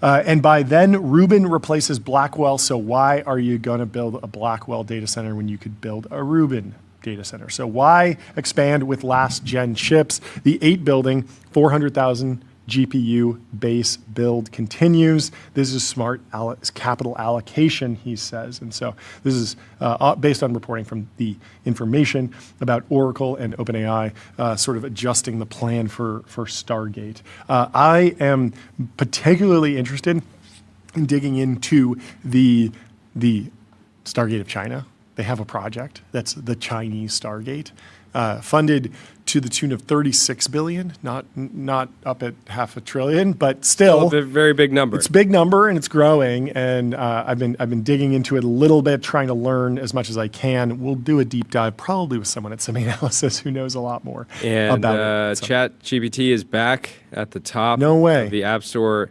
leaderboard. You know, we do have to. Adam GPT says GPT 5.4 sends its regards. You know what that meme is from? Big Chungus. It's a good one. Anyway, yeah. So I'm kind of surprised by this for the one reason being, I expected Anthropic's been spending a ton of money on marketing. They started ramping it up. I see that all over the time of the place. Super Bowl. I expected them to basically be willing to spend whatever it took to stay on top. Yeah, but I mean it's capital war, so both sides are going to spend a lot of money, right? And there was what's up? Wasn't the rise in the Claude ranking just because of the DOW news, and now that's not on the front page? So that's what I was getting at. It was like when the Super Bowl ad dropped, and we had some harsh words for the nature of the characterization around ads, our favorite thing in Claude, led us to launching Claude with ads. But our question was, will this Super Bowl ad move the needle for the consumer app? Like a Super Bowl ad is a massive campaign. Millions, tens of millions of people will see this. It went viral. Will it work on people? Will people see this ad that's sort of deep in the weeds around how ads work in LLMs? Will this be enough for people to go and hit the download button? There's a hurdle there. Will they do it? And they did it a little bit. I think Claude went from 26th to 18th, or it started climbing then. And then you're right, the Department of War narrative really, really shot up. But as with any story in tech, it has to go back and forth and back and forth. And the memo that came out on last Wednesday probably sort of reset the narrative there and changed how people were thinking about that. And also, these charts are based on momentum, and so it's very, very hard to stay. Yeah, Claude had gotten to something like 1 million downloads a day, according to Mike Krieger. Oh, yeah? And at the same time, ChatGPT last month, I think, did 55 million downloads, so it's still not outpacing ChatGPT's last month. Paramount Plus is number 4 in the free apps, although how can it be free when you have to subscribe? It's sort of odd. Well, yeah, that's the whole thing. But bullish for the Ellison team. Krish says UMF's ruined agency so bad that I'm going to have to start saying gumption. Gumption is really good. I like gumption. We hire for gumption. AI gumption. AI agents. We only hire for gumption. What's the here. Noun version of gumption? I don't know. Friend of the show, Amjad, said not having coding experience is becoming an advantage. And Shuria says not knowing how to cook is becoming an advantage. CEO of McDonald's. I love it. Amjad has some great takes, though. This is just just really funny. An easy riff. It's all in good fun. What else is going on? Lots of debate over the singularity pricing, as Will Depew put it, because Barely AI, which I believe is Trung Fan, says Cursor's internal analysis shows how hard Anthropic is subsidizing Claude code. Last year, a $200 monthly subscription could use $2,000 in compute. Now the same $200 a monthly plan can consume $5,000 in compute. It does feel like there's a capital war. I'm very interested to dig into the history of capital wars in winner-take-all markets, but also in oligopoly markets. You should write the book on capital wars. Capital wars are fascinating. I lived through it during the Uber and Lyft era. There was a flippening for a little bit where Lyft was at the top of the charts and the friendly rideshare company. It was very friendly. The cars would pull up with a pink mustache on them, and it had a very, very fun, whimsical branding. And you would sit in the front seat of the car because you were friends with the driver. I could see Claude Did you not know this? A pink mustache. This is a real thing. Yeah. So when Lyft, you're supposed to do. when Lyft launched, people see Lyft and Uber as like commodities at the time, but Lyft was like revolutionary, and people were super black belt on Uber because Uber at the time was only black cars. So they didn't allow anyone to just hop on the network. Like, it was not a 3-sided marketplace or whatever, a 2-sided marketplace. Like, you had to have a livery to TCV number, I forget what it's called, but like, you had to be registered as a limo driver, and you had a Escalade, and normally someone would call you and say, hey, there's a wedding, and we want you to come shuttle people around at this wedding, and they would pay you for that. And Uber went to those folks and they said, hey, you are registered to legally drive this car as a professional driver. We want to book you through our app. And so the black car became Uber's main product, their only product. And then Lyft figured out through some interesting, strategy how to allow people to just show up with a Prius or a Toyota Camry or Corolla or whatever. And so drivers on launch day, I remember like the launch week in San Francisco, would just show up in just some random car. But Lyft gave them all pink mustaches, huge pink mustaches. The team can pull up a picture of the huge pink mustaches on the front of the Lyft cars that were very whimsical. And it was remarkably cheap because Uber had been somewhat subsidizing the black cars. They hadn't been taking a huge margin. They were losing money. But the Lyft cars were way cheaper because someone was just showing up with like their Toyota Corolla or whatever with their pink mustache on it. And so you would hop in the front seat because this driver was your friend. Yeah, there you go. The pink mustache on top of the, what is that, a CRV or something? And so you would hop in the front seat. They would ask you to pound the driver, give him the knuckles. Give him knocks? Give him knocks. This is the thing. No way. I'm almost sure. So you'd be like, "What's up?" And then you would get in the front seat, and they would drive you. Of course, if you had a group, you'd be in the back seat. But then everyone had to give knocks, or just I think the knocks might have been optional, but encouraged, recommended, because it was like, "Hey, we're buddies, and we're fighting the war on the Borg. We're going up against." Wait, you were Uber. encouraged to get in the front seat? Front seat in the lift. In the lift, when you're taking a lift. Your friendly Lyft driver shows up, you sit in the front seat, you give him knocks. This is the thing. Pink mustache.